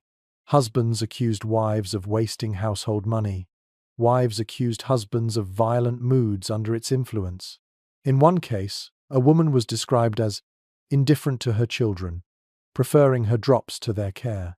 In another, a husband squandered his wages, dosing himself into stupor while his family starved. Addiction was not only personal, it rippled outward, eroding the bonds of marriage and family alike. You imagine the arguments that spark in your own home. The questions: where has the money gone? Why are you so pale? Why do you sleep all day? The denials tumble from your lips automatically. It's medicine. I'm unwell. Just a few drops to steady myself. But each denial chips at trust. Your spouse may nod, but their eyes remain doubtful. Love becomes laced with suspicion, affection with resentment. At night, you lie back to back in bed, the silence between you louder than any quarrel. Once, you reached for each other in the dark, shared warmth, whispered dreams. Now, you reach only for the bottle at the bedside, your fingers closing around glass instead of flesh. Your spouse pretends to sleep, but you can feel the tension in their body, the way they stiffen when you lift the cork. Historians still debate how openly Victorian couples confronted addiction. Some argue that silence reigned, with spouses too ashamed to acknowledge the problem. Others point to letters revealing anguished attempts at intervention, pleas, bargains, threats. The truth likely varied from household to household, but in all cases, the struggle was isolating. Addiction created secrets, and secrets corroded love. The candle sputters, its light dimming, and in the shadow your spouse finally speaks. Their voice is quiet, almost pleading, "I miss who you were." The words pierce you more deeply than any sermon or medical warning. For a moment you want to confess, to pour the bottle down the drain, to promise you will stop. But even as the thought forms, your body rebels. The craving is stronger than the vow. You murmur reassurance instead, hollow words that echo in the stillness. Later, when the house is dark, you rise quietly, careful not to wake them. You slip into the kitchen, uncork the vial, and drink. The liquid coats your throat, warmth spreading through your chest. Relief floods you, but so does guilt. You return to bed, lying beside the person you love, who deserves truth and receives only lies. Their breathing is steady, but you wonder, are they asleep or simply turned away, unwilling to see you sip again? This is how laudanum twists love. It does not only hollow the body, it hollows the bond between souls. It replaces intimacy with secrecy, companionship with solitude, promises with poison. You tell yourself you still love them, and perhaps you do, but the bottle demands more than love, and you obey it more faithfully than any vow. The night drags on, the candle dies, and you lie awake beside your spouse, the air heavy with words unsaid.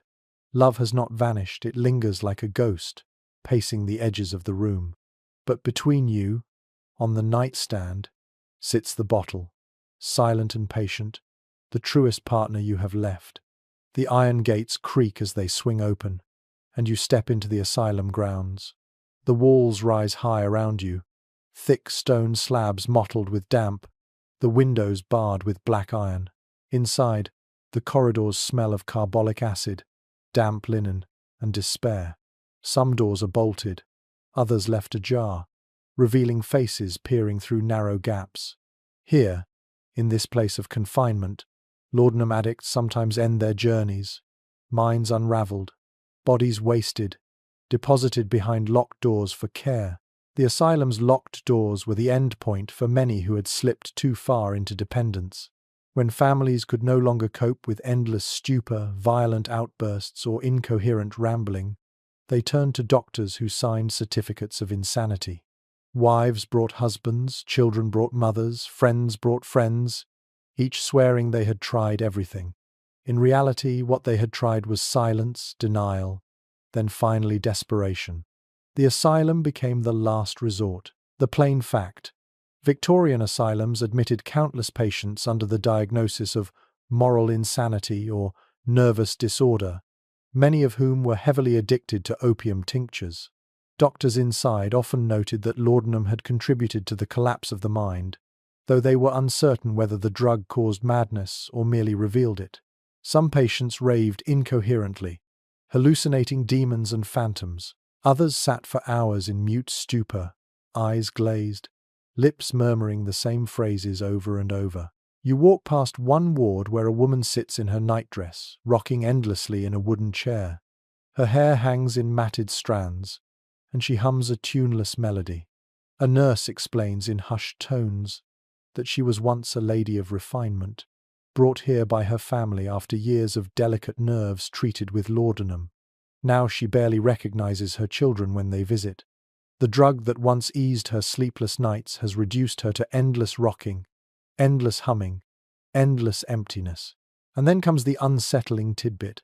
Some asylums used laudanum as treatment even for those whose very presence there was caused by it. Nurses dispensed it to calm agitation, to silence screaming, to force rest upon patients who refused to sleep. Imagine the cruel irony, locked away for addiction, yet still fed the very substance that hollowed your mind. The asylum became both punishment and perpetuation, offering no true cure. You hear the scrape of a key in a lock, and a door swings open. Inside, a man paces, muttering about shadows in the corners. His hands twitch, his eyes dart, and when he sees you, he presses against the bars, whispering, "Do you have any?" His breath reeks of desperation. You shake your head, but his whisper follows you down the corridor, echoing, "Just a drop, just a drop." The attendants move silently, their faces unreadable. They see this every day, patients writhing in withdrawal, begging for the cordial, clawing at their skin as if bugs crawl beneath it. Some recover enough to be released. Many do not. Their bodies weaken, their minds remain tangled, and the asylum keeps them until death. Historians still debate whether confinement helped or harmed.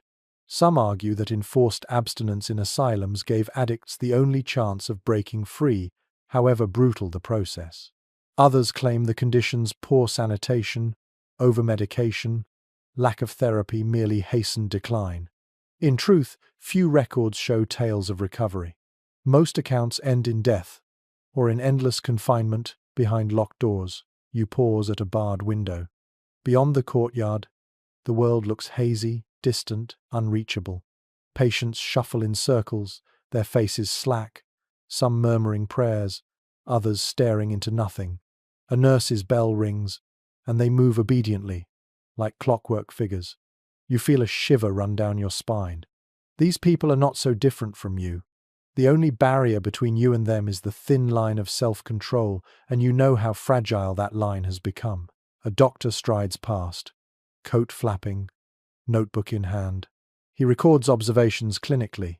Patient displays tremors, incoherence, requires restraint. You wonder if he truly sees the humans before him or only the symptoms. His voice is clipped, detached, but his eyes flicker briefly with something like pity. Perhaps he too knows there is little he can do. The clang of another lock echoes through the ward. You imagine yourself behind one of those doors, your family leaving you here, their visits dwindling until you are forgotten. The bottle would still call to you, but you would have no way to answer.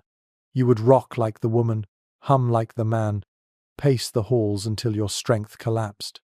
The asylum offers no salvation, only containment.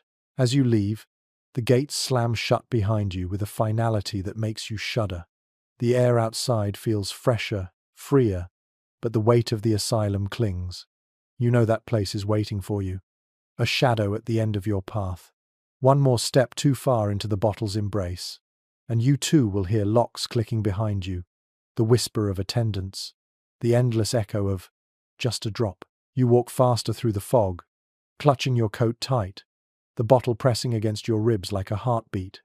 The asylum fades behind you, but its ghosts walk beside you still, silent companions reminding you where this road leads. The desk is cluttered with scraps of paper, ink blots blooming like bruises across the surface. A candle leans dangerously low in its holder, wax dripping onto old correspondence and curling the edges. You sit hunched over the table, quill in hand, determined to capture brilliance. The bottle sits within arm's reach, its cork loosened, a few drops already swallowed to steady your thoughts. At first, the words come swiftly, almost lyrically, as if the pen is guided by some unseen hand. You believe yourself a genius in this moment. Yet when dawn filters through the curtains, you reread the pages and find them sprawling, rambling, incoherent. This is the fate of a writer's wasted ink, Laudanum's cruel promise to the creative soul. The plain fact is that the 19th century produced a peculiar gallery of laudanum-dependent writers. Thomas de Quincey was not alone. Samuel Taylor Coleridge, Elizabeth Barrett Browning, even Wilkie Collins all wrestled with the drug's grip. They praised its visions while lamenting its curse, convinced it both fueled and sabotaged their work. In literary circles, laudanum became almost synonymous with tortured genius, though its true effect was often to dull clarity rather than sharpen it. Tonight, you feel the initial surge. Words flow, metaphors gleam, sentences unfurl with apparent beauty. You scratch line after line, convinced that each one holds weight. Your pulse steadies, your thoughts unfurl into long, winding ribbons that stretch across the page. You imagine your name among the greats, your work quoted in salons, your prose cherished for centuries. But then, the fog thickens. Sentences circle back on themselves. Paragraphs stretch endlessly, losing their thread. What felt profound in the moment collapses into muddle by daylight. Here lies a quirky tidbit. Some addicted writers developed elaborate rituals around their bottles. Coleridge, for instance, was said to keep vials tucked into his desk drawers, sipping as he worked late into the night. One eccentric novelist allegedly dipped the nib of his pen into laudanum instead of ink as a symbolic gesture, swearing it made his words flow truer. Yet most of their surviving drafts show exactly what you now see: sections of dazzling clarity buried in seas of confusion. You glance at your own pages, the ink smudged where your hand shook, the words running off into tangents that make little sense. In the moment, they felt brilliant. Now they read like nonsense. But you cannot admit it, not even to yourself. You blame the pen, the paper, the candlelight, anything but the bottle. You sip again, convinced that just a few more drops will sharpen your mind, will reignite that fleeting spark. Instead, the letters blur further. The sentences unravel into streams without punctuation. The fire has burned down low, but you hardly notice. You are too caught in the rhythm of scribbling, scratching, blotting. At times you pause, staring at the ceiling as visions form vast palaces, ghostly figures, grand ideas you're sure will change the world. You bend to capture them, but by the time the nib meets the paper, they have already dissolved, leaving only fragments. You write feverishly anyway, unwilling to lose the ghost. By morning the pages will be incomprehensible, but tonight they seem golden. Historians still debate whether laudanum genuinely inspired any of the era's masterpieces, or whether it simply destroyed the clarity of otherwise brilliant minds. Some argue that opium tinctures broadened imaginative horizons, making possible the dreamlike qualities of romantic poetry and Gothic fiction. Others maintain that the real genius lay in sober hours, and that the drug merely blurred the edges, producing more waste than worth. The argument continues, but the wasted manuscripts that survive tell their own story. You rub your eyes, smearing ink across your temple, and glance at the candle guttering low. Your hand aches from writing, but you cannot stop. You are convinced the next page will hold the breakthrough, the line that redeems all the rest. You reach again for the bottle, though your stomach churns and your head spins. The warmth floods back in, the quill moves again, but the words twist further from sense. At last, dawn seeps pale through the curtains. The birds outside sing, sharp and mocking. You lean back, exhausted, staring at the chaos spread across your desk. Dozens of pages covered in sprawling handwriting, metaphors stacked upon metaphors, endless repetitions. In the light of day, It looks less like brilliance and more like madness. You cannot bring yourself to read it. Instead, you sweep the pages into a pile, tie them with string, and shove them into a drawer.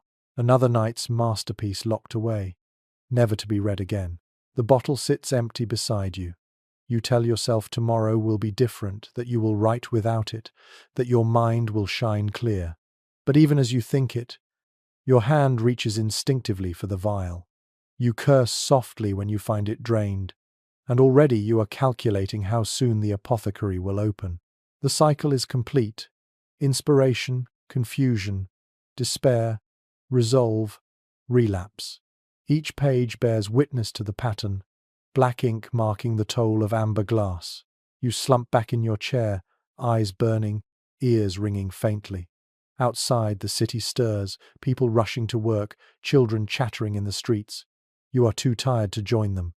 Instead, you close your eyes, drifting into a half-sleep, where lines of poetry dance with grotesque shapes, where inspiration and nightmare entwine. The quill slips from your fingers, clattering to the floor. The bottle, empty and glistening, remains on the desk, waiting for its replacement. This is the legacy of a writer's wasted ink, pages of brilliance drowned in fog, ideas lost to stupor, lives sacrificed at the altar of a drug that promised genius but delivered chaos. You murmur a vow to do better, to write clearly, to resist, yet you know the truth. When night falls again, you will light the candle, dip the quill, uncork the bottle, and begin the cycle anew. The shop bell tinkles, faint but unmistakable, as you step inside the chemist's narrow store. The polished wooden counter gleams, and rows of vials line the shelves, each neatly labelled in curling script. Behind the counter, the chemist offers his practice smile, the one that never wavers whether he's selling hair tonic, cough lozenges, or the poison you crave. The chemist's quiet profit is as steady as the ticking of the clock above his head. Each sale, another coin slipped into the till, another line scratched into the ledger. He does not ask why you have come, he never does. He knows. He knows the way your eyes flick to the shelves, how your hand trembles slightly as you reach for your pocket. He has seen it 100 times in 100 faces, the drawn cheeks, the restless shifting, the way words stumble out, for nerves, for sleep, for the pain in my side. The excuses change, but the need remains constant. He measures the syrup, corks the vial, and pushes it across the counter. The exchange is quick, polite, almost respectable. The plain fact is that chemists of Victorian England grew wealthy on laudanum. In some towns, records show that opium tincture sales exceeded nearly every other remedy combined. It was cheap to make, easy to sell, and endlessly in demand. The chemist did not need to hawk it loudly in the street. The customers came of their own accord, whispering requests or pretending to shop for soap before adding the true purchase at the end. Business was brisk, and repeat custom assured. You notice the ledger on the counter, its pages filled with neat entries: name, address, quantity, price. Some are ordinary. Mrs. Clark, 2 ounces. Mr. Baker, 1 vial. Others are repeated so often the ink grows darker, the page worn thin where the pen pressed too hard. The chemist might not say anything aloud, but he knows who comes too often, who is caught in the cycle. Yet he writes the entry all the same, closes the book, and slides it back into its drawer. And here is a curious tidbit. Some chemists became so familiar with their customers' habits that they prepared the bottles before the bell even rang. One apothecary's diary mentions recognizing footsteps on the pavement outside and pouring the dose before the door opened. "They always come back," he wrote simply. He was right. The chemist's profit depended on that certainty. You watch another customer enter. She wears a bonnet pulled low, her face pale, her voice subdued. She asks for cough syrup, then hesitates, cheeks flushing, before adding, "and perhaps a little laudanum." The chemist nods, no judgment in his tone, only efficiency. He prepares both bottles, wraps them neatly, and accepts her coins. She departs quickly, eyes downcast. Another sale, another profit, Another secret carried out into the fog. The shelves behind him glisten with opportunity. Some bottles bear bold red poison labels, others delicate floral designs. A few sit in cut glass, their amber contents glowing like brandy in lamplight. The disguises are almost comical: death dressed as elegance, addiction bottled like perfume, yet customers prefer them. They can place such a bottle on the parlor table without shame, claim it is merely a tonic or cordial.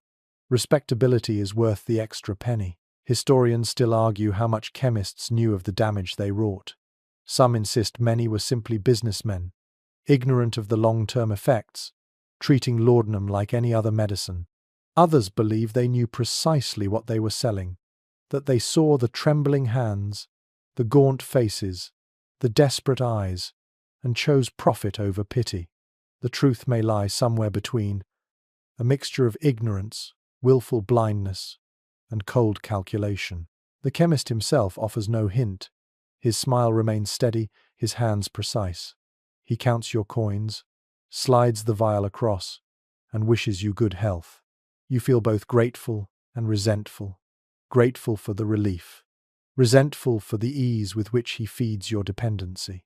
You wonder how many bottles he has sold today, how many lives are quietly tethered to his counter. Outside, you uncork the vial, inhaling its familiar bitterness. The chemist's shop recedes behind you, yet you carry it with you: the gleam of shelves, the scratch of his pen, the faint clink of coins. He will not remember you tomorrow, except as another entry in his book, but you will remember him, because without his steady hand and his tidy bottles, you would face the gnawing teeth of withdrawal alone. You walk through the fog, the vial heavy in your pocket. The chemist will profit again tomorrow, and the day after, and the day after that. His quiet fortune grows 1 penny at a time, while your strength dwindles, your life shrinks, your world narrows to the distance between your door and his counter. The exchange is so ordinary, so polite, that no one calls it what it is: a transaction between hunger and supply, between despair and profit. You glance back once, and through the window you see him serving another customer, the motion identical, the smile unchanged. You turn away, knowing he will always be there, waiting, ledger open, pen ready, until the day your name ceases to appear because your hand can no longer lift a coin. The street outside is bustling: carts rattling over cobbles, milkmen calling, women haggling over vegetables at a stall. Children dart between carriages, their laughter shrill in the morning air. It all looks so ordinary, so alive, yet beneath the chatter hangs a silence that no one dares break. A society of denial, where laudanum runs like an underground river, seeping into every household, touching every family, yet never spoken of above a whisper. You walk along the row of terraced houses, each with lace curtains drawn primly, flowers in the window boxes, and secrets in the cupboards. In one, a mother measures drops into her tea before facing another day of mending and washing. In another, a clerk doses himself before work, claiming it eases his nerves. Next door, a grandmother gives cordial to her restless grandchild so she can finish her darning in peace. And across the street, a lady of refinement sits in her parlor, faint smile on her lips, the glass vial tucked beneath a silk handkerchief. Everyone knows, yet no one says. The plain fact is that laudanum's presence was so widespread in Victorian Britain that nearly every family encountered it in some form, whether as medicine, tonic, or secret indulgence. Newspapers printed advertisements daily, apothecaries sold it openly, doctors recommended it without hesitation. It was everywhere, and yet the word addiction rarely surfaced in polite conversation. To admit dependence was to admit weakness, and so the silence grew thick, stretching across parlors, workplaces, even churches. Here's the quirky tidbit. Some households even joked about laudanum use in coded ways, inventing euphemisms like "my evening draught" or "the cordial." Friends might exchange a knowing glance when a hostess excused herself for her drops, but the subject was never pressed. Respectability demanded silence. As long as the curtains were drawn and the bottles hidden, society could pretend nothing was amiss. You pause at the corner where a group of men stand smoking pipes, discussing politics in gruff tones. One coughs violently, bent double, before steadying himself with a swallow from a small vial. The others nod, but say nothing. They all know what it is. They all pretend not to. The silence is not ignorance, it is collusion. To speak aloud would be to fracture the fragile facade of normal life. Even when death arrived, society chose denial. Coroners often wrote natural causes or heart failure on death certificates rather than opium overdose. Families buried loved ones with dignity preserved, their dependents erased from official record. Scholars still debate whether this was willful deception or a reflection of genuine uncertainty about laudanum's dangers. Did people refuse to see, or did they truly not understand? The answer shifts depending on which diary, which letter, which inquest you read. Inside a drawing room, you watch as friends sip tea and exchange pleasantries. The hostess's hand trembles slightly as she lifts her cup. Everyone notices, yet no one comments.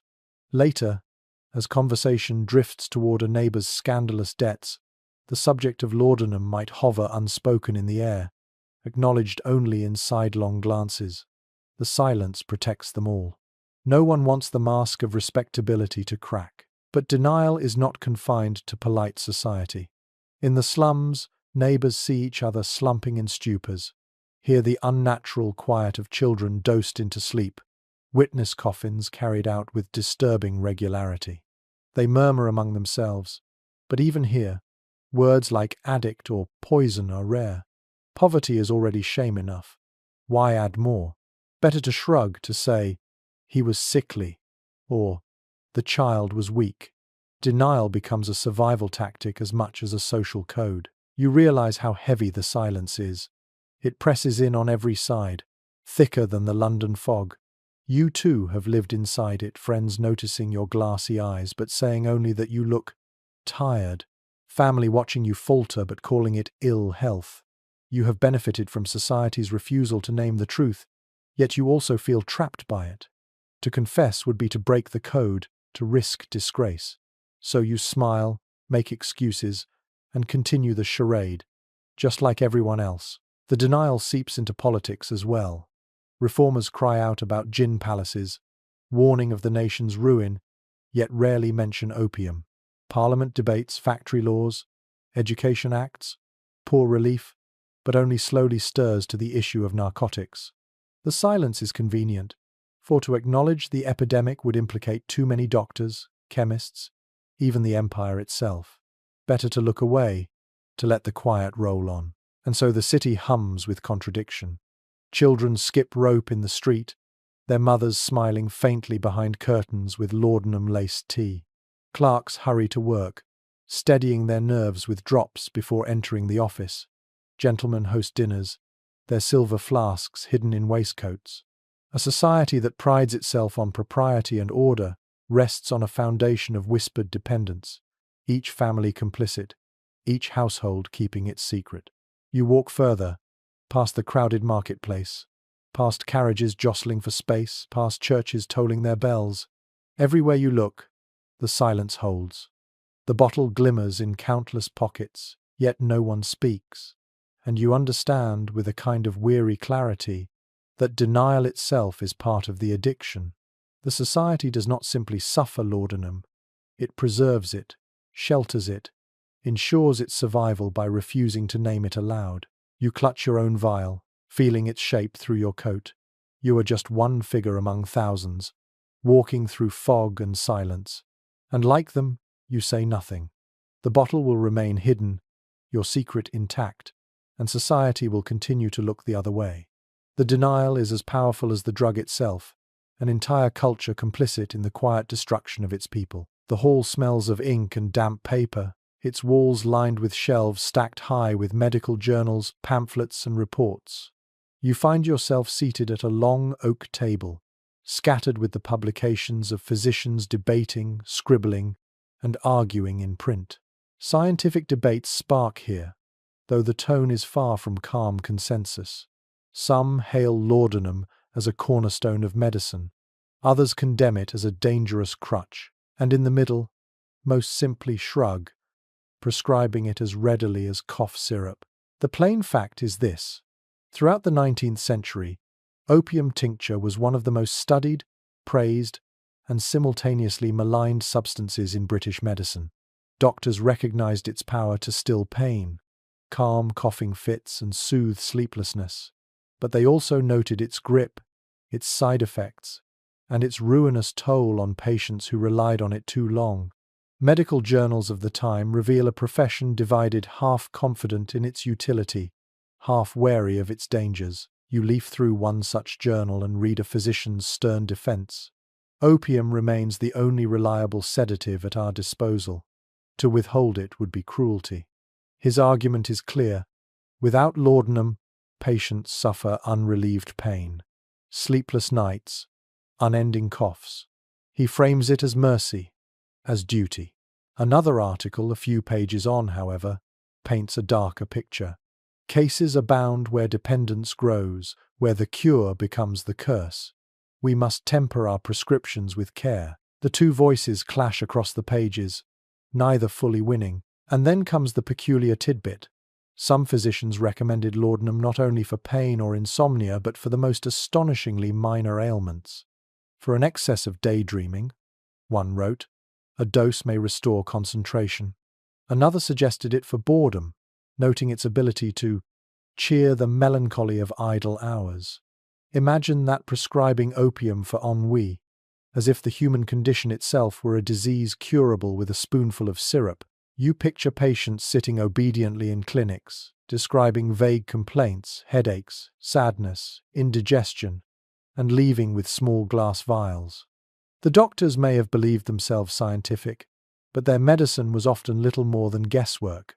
Without antibiotics, without anesthetics beyond ether and chloroform, without psychiatric treatment beyond confinement, laudanum seemed miraculous. It solved everything, until it solved nothing. Across the table, you imagine physicians in heated discussion. One insists dependency is rare, that only the weak-willed succumb. Another counters with case studies of women bedridden by years of dosing, their bodies frail, their lives collapsing. A third waves it away entirely, saying society has survived. Worse indulgences, gin, tobacco, tea. The debate circles endlessly, voices raised, hands slapping on wood, and all the while, patients outside the halls continue swallowing their drops, oblivious to the arguments over their fate. Historians still debate whether this medical community was negligent or merely trapped by circumstance. Some claim doctors should have seen the epidemic more clearly, should have imposed stricter caution.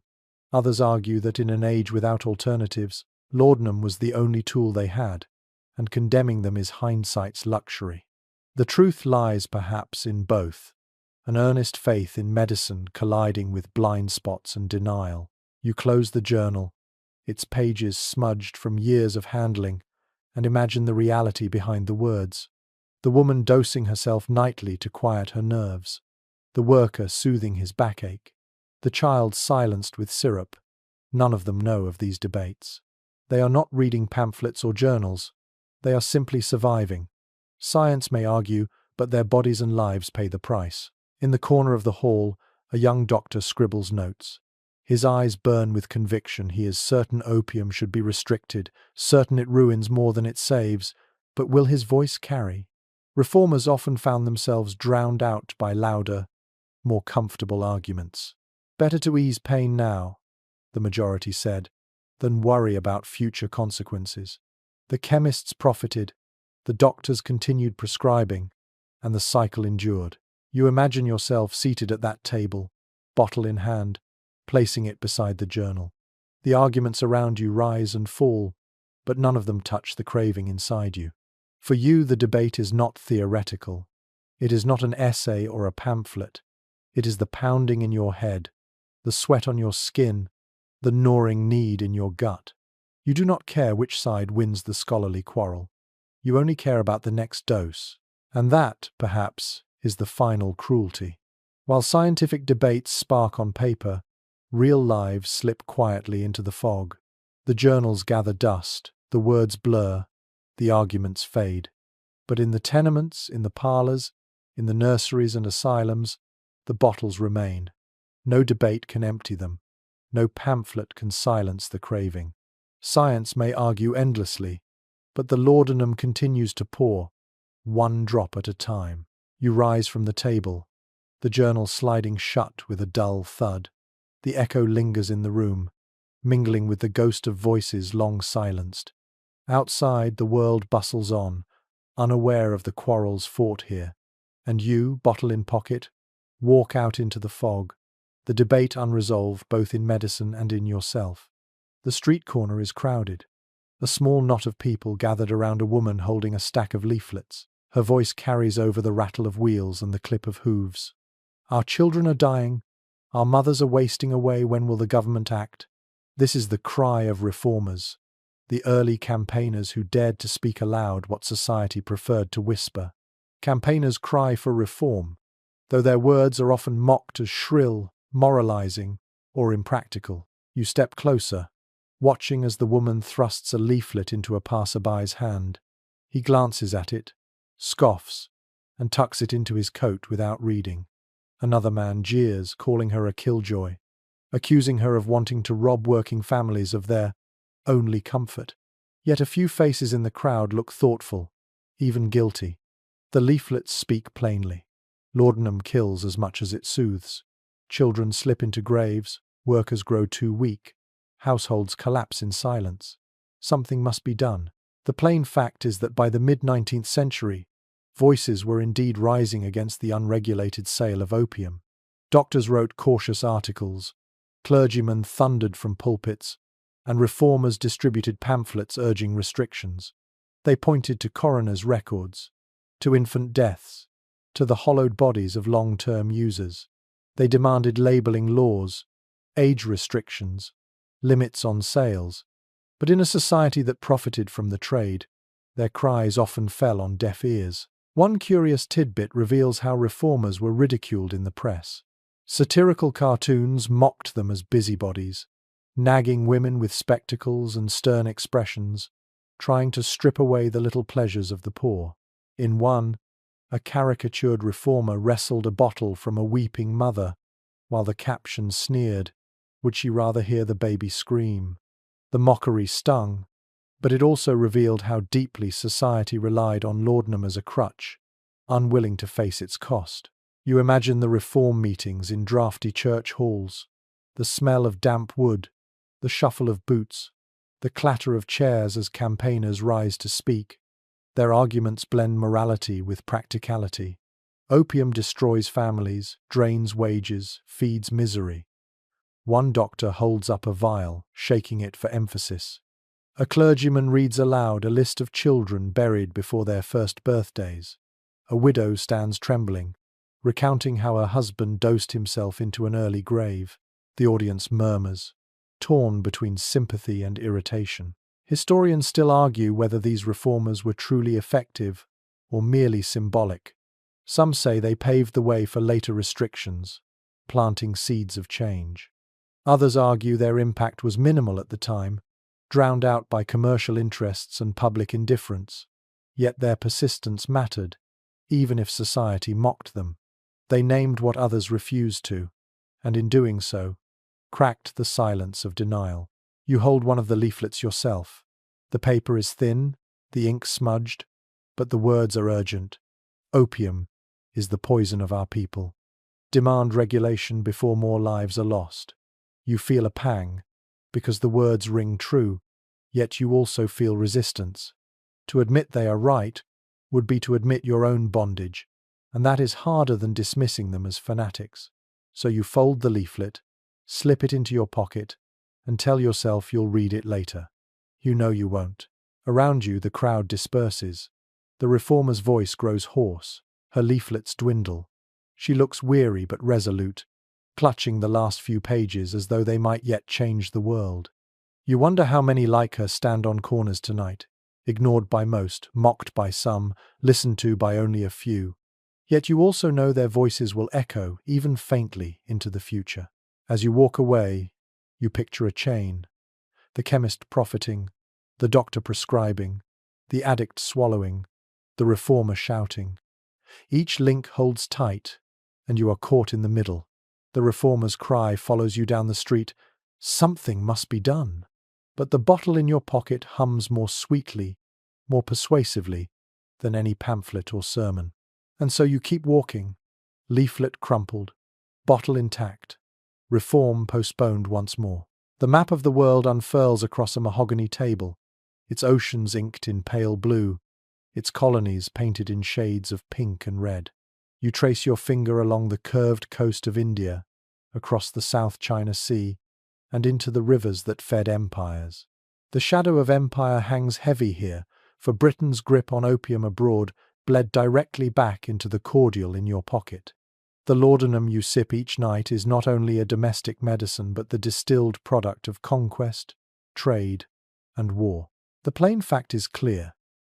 The East India Company cultivated vast fields of poppies in Bengal, transforming them into bricks of opium that sailed eastward to China.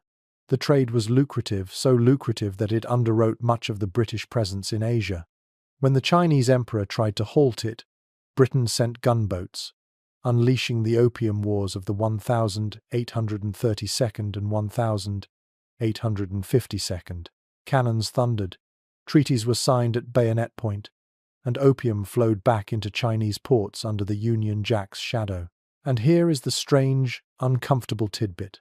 While Britain fought to force opium upon China abroad, it quietly sold the same substance at home in the form of laudanum. Mothers in Manchester and Shanghai both cradled children stilled by the same poison. The hypocrisy was staggering, but few acknowledged it.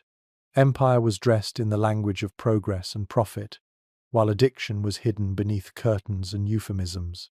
You imagine the warehouses along the Thames, stacked with crates, stamped with the East India Company's seal. Dock workers unload the shipments. Clerks tally the profits. Investors grow fat on dividends. From there, some of the opium becomes export again. Some enters factories to be refined into tinctures. Apothecaries bottle it, label it, and sell it as medicine. By the time it reaches your hand, its history is erased. The vial looks innocent, domestic. You would never guess it carries the weight of empire, war, and countless ruined lives. Historians still dispute how conscious ordinary Victorians were of this connection. Some evidence suggests that many knew, at least in outline, that Britain's wealth from India and China included opium. Pamphlets denouncing the opium wars circulated in certain circles. Missionaries wrote letters home, condemning the trade as immoral. But for most, the connection between empire abroad and laudanum at home remained hazy, half buried in the rhetoric of commerce. Few wanted to acknowledge that the very substance easing their sleepless nights was soaked in blood. You stand on the docks in your imagination, the air sharp with tar and salt. Ships creak at their moorings, gulls wheel overhead, and sailors shout as crates are lowered onto carts. A chemist's apprentice waits nearby, ready to cart off supplies for tinctures.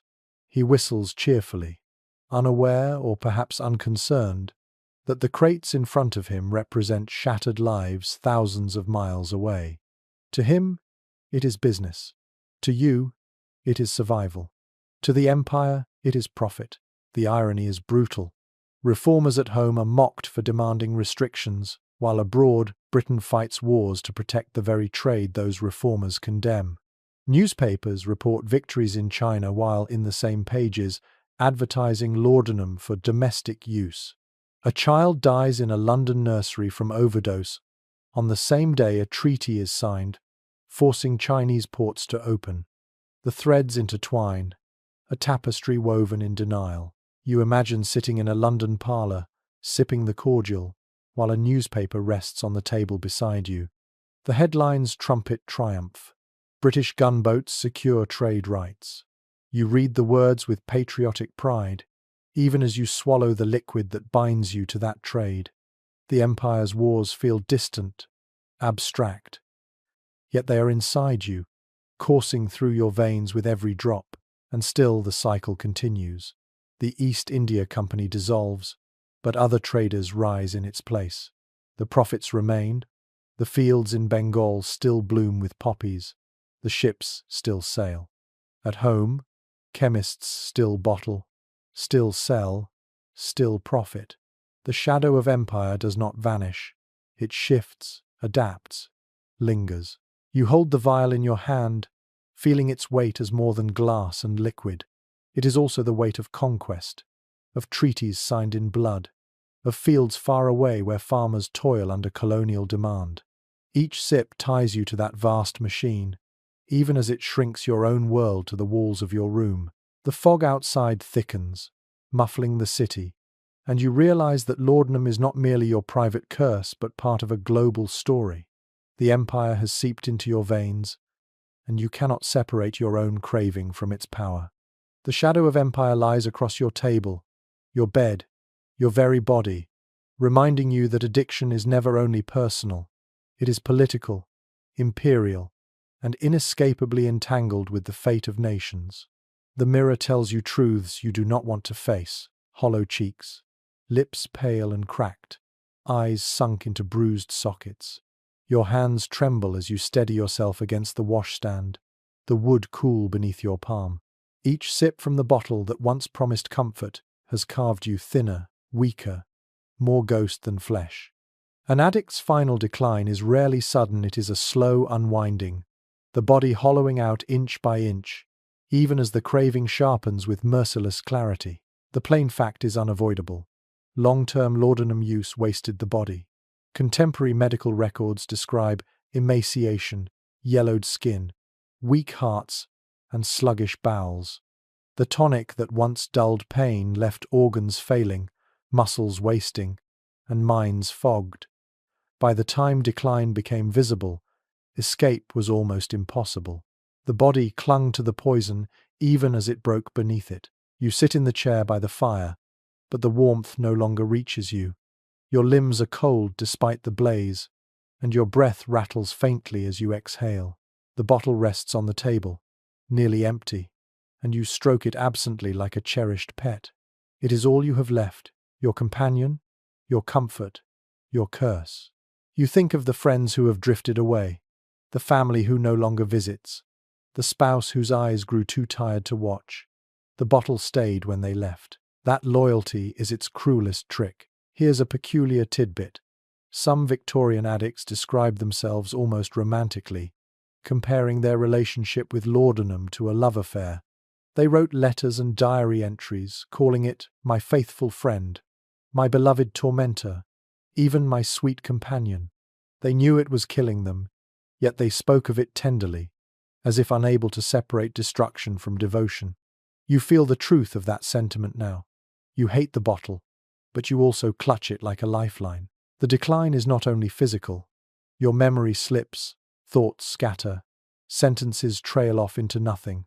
You once wrote letters, stories, careful accounts. Now, half-finished scraps litter the desk, incoherent and stained with spills. You forget appointments, lose track of days, wake not knowing if it is morning or night. Life shrinks to the rhythm of dosing, measuring, sipping, waiting, craving. The world outside grows distant, irrelevant. Historians still debate whether Victorian families recognized this decline as addiction or dismissed it as wasting illness. Diaries reveal relatives describing loved ones as delicate, nervous, fading, without ever naming the drug. Some may have genuinely not known. Others surely did but chose silence over shame. To acknowledge addiction was to brand a person weak, immoral, even mad. Better to call it decline, to let them fade with dignity, than to face the truth.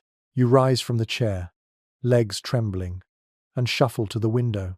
Outside, the fog drapes the street in pale shrouds.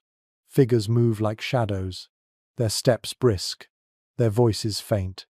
Once you walked among them, purposeful, alive. Now you stand apart, a figure behind glass, watching life pass without you. Your strength is too feeble, your will too bound to the vial. At night, the decline sharpens. Cramps twist your stomach. Sweat soak the sheets. Nightmares stalk your half-sleep. You dose to silence them, but the relief grows shorter, the side effects stronger. The warmth no longer comforts, it barely holds off the agony for a few hours. You find yourself measuring doses more carefully, knowing too much could tip you into death, too little into torment. It is a tightrope walk across a chasm, and your balance falters with each step. The final cruelty is the loss of dignity. Once proud men and women grovelled for drops, begged chemists for credit, pawned belongings for another vial. You feel that desperation in your own bones. Tomorrow, you will sell the last trinket left in your home if it means another bottle. You never imagined you could sink so low. Yet here you are, clutching glass like treasure, trembling at the thought of going without. The mirror waits for you again. You stare once more, and for a moment you barely recognize the figure staring back. The cheekbones jut sharply, the lips quiver faintly, the eyes are ringed with shadows. This is not the face of the person you once were. This is the mask of Laudanum's final claim. And yet, as you look, your hand still reaches for the bottle. As if the reflection might soften with one more sip, the fire crackles weakly. The fog presses at the windows, and you sink into the chair again. You are alone, body hollowed, soul dimmed, but the vial is still here. You lift it to your lips, swallow, and sigh.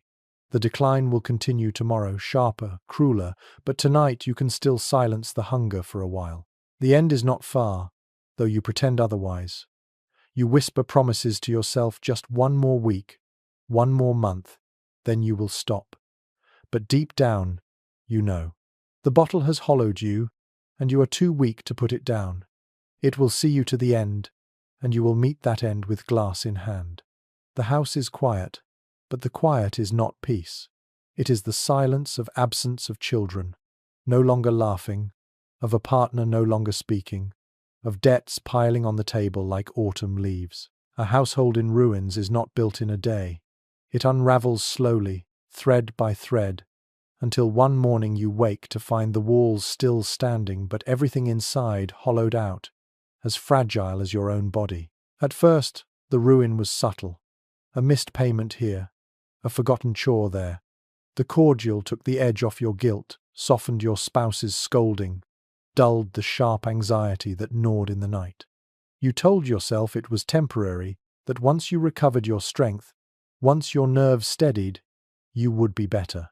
But the weeks turned into months, the months into years, and the cordial remained, siphoning coins from the household purse while your resolve dissolved. The plain fact is grim. Victorian records are filled with families wrecked not only by gin or gambling but by laudanum. Wives pawned linens and silver for bottles. Husbands spent wages meant for bread on another vial. Children went hungry while parents drifted in stupors. Coroners' inquests mention infants dead in cradles, spouses found collapsed at hearths, households left destitute when the wage earner succumbed. The ruin was not dramatic, it was gradual erosion, lives hollowed by drops of brown liquid. Here's a tidbit both grotesque and telling. In some debtors' courts, laudanum use was raised as an explanation for financial collapse. Creditors testified that clients pawned possessions repeatedly, always with the same excuse: for medicine. Judges, caught between pity and disdain, sometimes dismissed debts as the unavoidable cost of sickness, sometimes condemned families as irresponsible. In either case, the cordial had drained more than health, it had drained livelihoods. You sit at the table now, staring at the bills stacked high. Inked numbers blur before your eyes. Rent overdue, coal bill unpaid, grocer demanding settlement. Your hand trembles as you push the papers aside and reach for the bottle. The choice between bread and laudanum no longer feels like a choice. Hunger can be endured, withdrawal cannot. Your spouse's voice echoes in your memory. The arguments grew sharper each week. You promised to stop. The children need shoes. We cannot afford another bottle. You remember their eyes, once soft with trust, now flinty with disappointment. You remember their footsteps leaving the house, their silence at the door. Perhaps they are gone for good now. Perhaps you have already driven them away. You lift the bottle anyway, because facing that truth without its blur would be unbearable. Historians still argue whether households crumbled because of laudanum alone, or whether poverty, overwork, and grief laid the groundwork. Some insist the drug was the final blow to already fragile lives. Others argue it was the central cause, hollowing families that might otherwise have survived. The debate may never be resolved, but the testimonies remain. Endless stories of households collapsing around the amber glass. You wander through the rooms of your own house. The nursery sits empty, toys gathering dust in the corner. The parlour, once bright with conversation, is dim and cold. A cracked teacup lies forgotten on the hearth, a reminder of arguments that ended in silence. Each room feels like a shell, the life within drained by the same poison that drains you. Neighbours whisper, of course. They see the decline, the curtains always drawn, the garden overgrown, the debts unpaid. They shake their heads, pitying or scornful, but none step inside. They know the smell of laudanum on the air, the hollow look in your eyes. They know this household is falling, and they avoid it as if ruin were contagious. At night, you hear the house creak and sigh.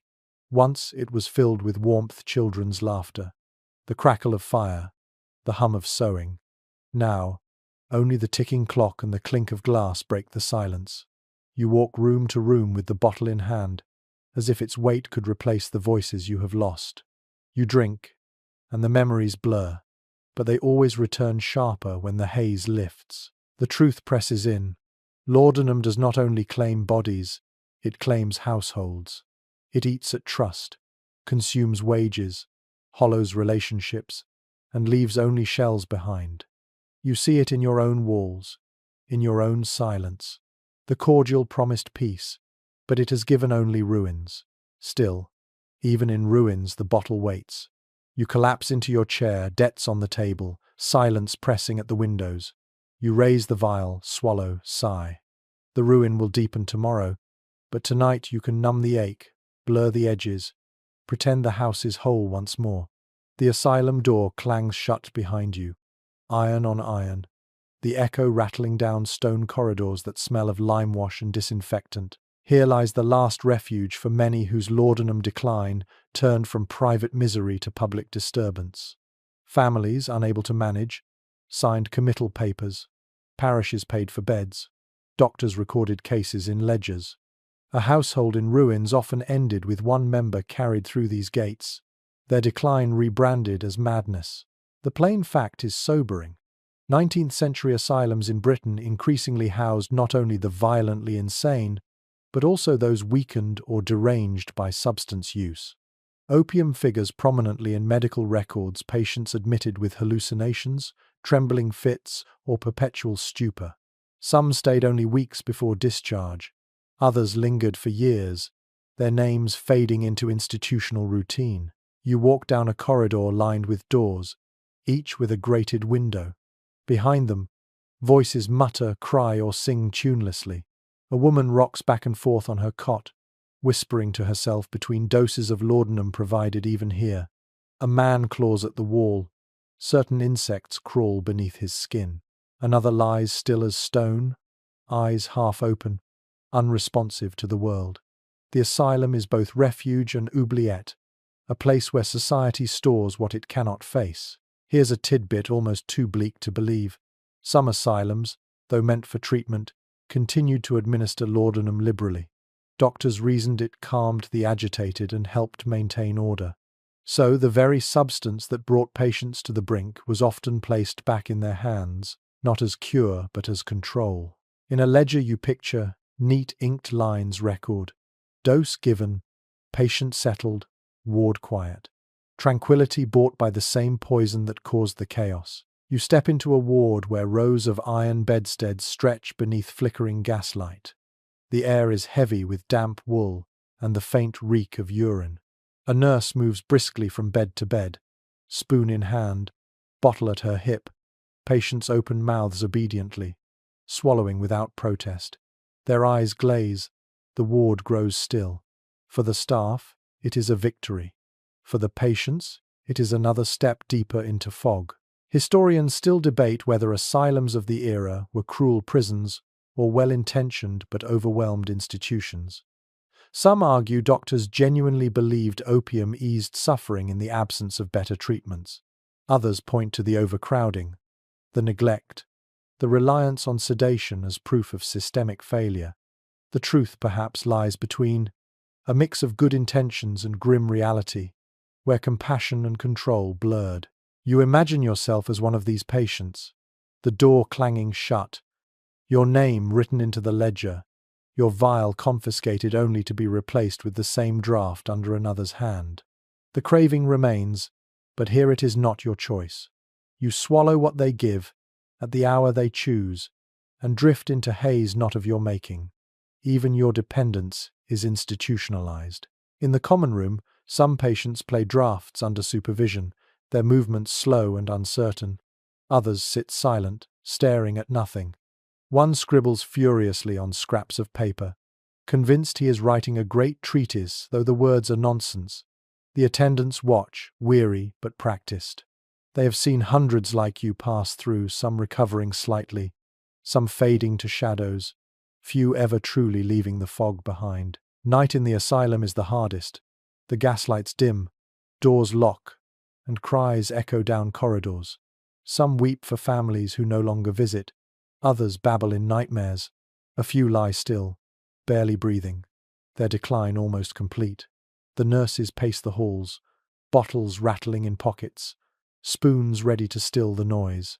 Sleep comes, not naturally, but dosed into being.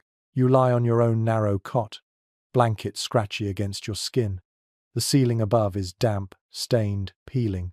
The sounds of the ward surround you, snoring, muttering, the occasional clank of iron bedstead. You clutch at your stomach as cramps seize, then relax as another spoonful dulls the pain. You hate it, you need it, and in the asylum you have no choice.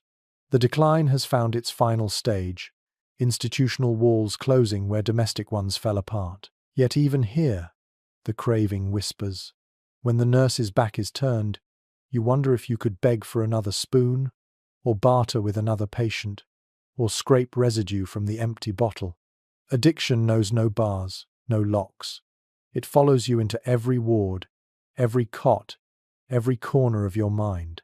The asylum represents society's last gesture of management, when families surrender, when neighbors cannot ignore, when ruin is too visible to hide. Here, addicts become patients, dependents become inmates, suffering is catalogued into ledgers. The world outside may still deny, but inside these walls, laudanum's grip is undeniable. And as you close your eyes in that iron bed, drifting once more into the brown haze, you understand, the asylum does not save you. It merely contains you, keeps you quiet, files you away in the silence of its corridors. Your story, like so many others, is swallowed by stone walls, recorded only as another line in another ledger. The fog outside has grown heavier, curling along the cobbled street like smoke from an unseen fire. Inside, the fire in the grate burns low, the shadows deepening, stretching across the walls. You sit hunched in your chair, bottle balanced between your knees, feeling its familiar coolness against your skin.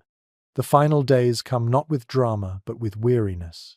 The end is quiet, as if laudanum itself is lulling you not only to sleep, but to oblivion. The plain fact is simple. Many Victorian addicts did not die suddenly from a single overdose, but slipped away slowly, their bodies too wasted to continue. Death certificates list exhaustion, consumption, or disease of the heart. Behind those bland words lay years of dosing, of organs weakened, of lives narrowed to a vial. Society rarely admitted laudanum was the cause. It was easier to call it illness, easier to bury shame beneath euphemism. You cough, the sound ragged and thin, and the bottle nearly slips from your hands. It is lighter now, almost empty. You tip it carefully, watching the last drops slide down the glass. You savor them like treasure, the final comfort left. As the liquid passes your lips, you close your eyes and feel it spread a false warmth, a fleeting peace. The pain quiets for a moment, and you sigh. Here's a strange tidbit whispered in Victorian memoirs. Some addicts prepared their own funerals while still alive, knowing the end would come soon. They selected verses, wrote epitaphs, even rehearsed farewells. One woman, bedridden and frail, asked her family to place a bottle of laudanum in her coffin, so I may rest with my only companion. Such stories blur the line between devotion and destruction, between life and the drug that consumed it. The house around you feels both familiar and foreign. The furniture looms like monuments.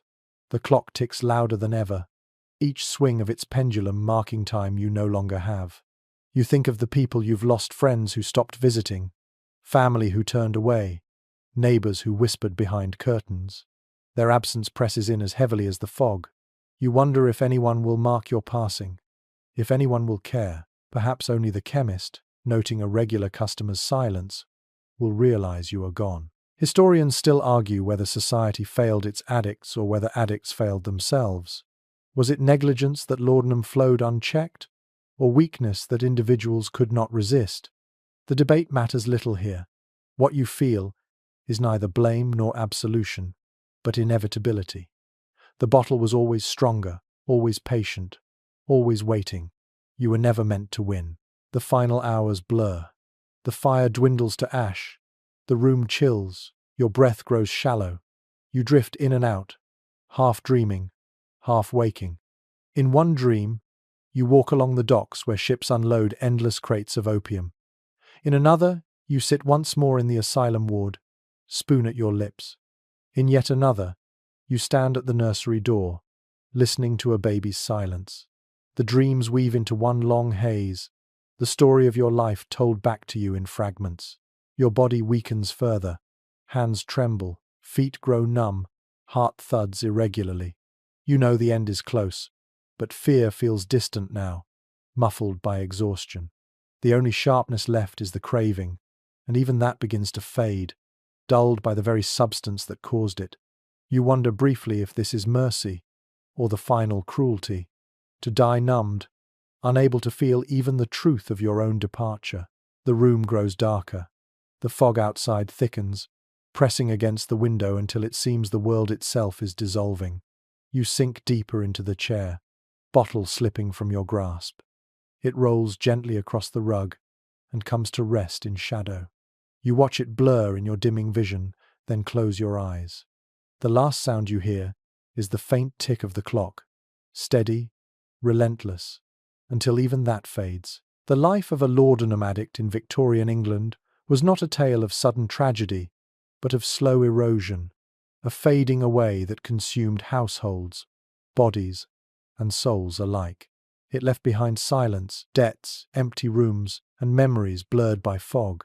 It was horrifying, yes, but it was also heartbreakingly ordinary, woven into the daily life of a society that looked away. Now, let the story soften.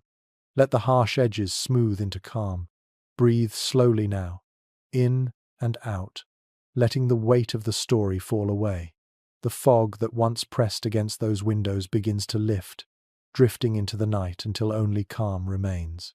Imagine yourself no longer in a cramped Victorian parlour but in your own quiet room, where the air is safe, steady, and still. The tale of laudanum has been heavy, but here, in this final moment, you need only rest. Picture the clock ticking more softly now, not as a countdown but as a lullaby, each beat marking the rhythm of sleep. The fire that burned to ash rekindles in your imagination, glowing gently, casting warmth that seeps into your skin. You have walked through dark streets, wandered into chemist shops, sat in asylum wards, and felt the weight of bottles in trembling hands. You have seen households unravel, reformers cry for change, empires profit from human weakness. Yet all those voices fade now, like echoes carried off by the wind. What remains is silence, deep and kind, wrapping around you like a blanket. Let your body grow heavy against the bed. Let your eyelids soften. The story is complete. You do not need to carry it further. Think of yourself drifting, like a leaf on calm water, the current carrying you gently onward. There is no need to struggle, no need to hold on, just float, quiet, safe. Sleep waits patiently, and you can give yourself to it now. The night holds you. The world outside grows still, and as the last of the story fades, may you find peace, comfort, and the softest of dreams.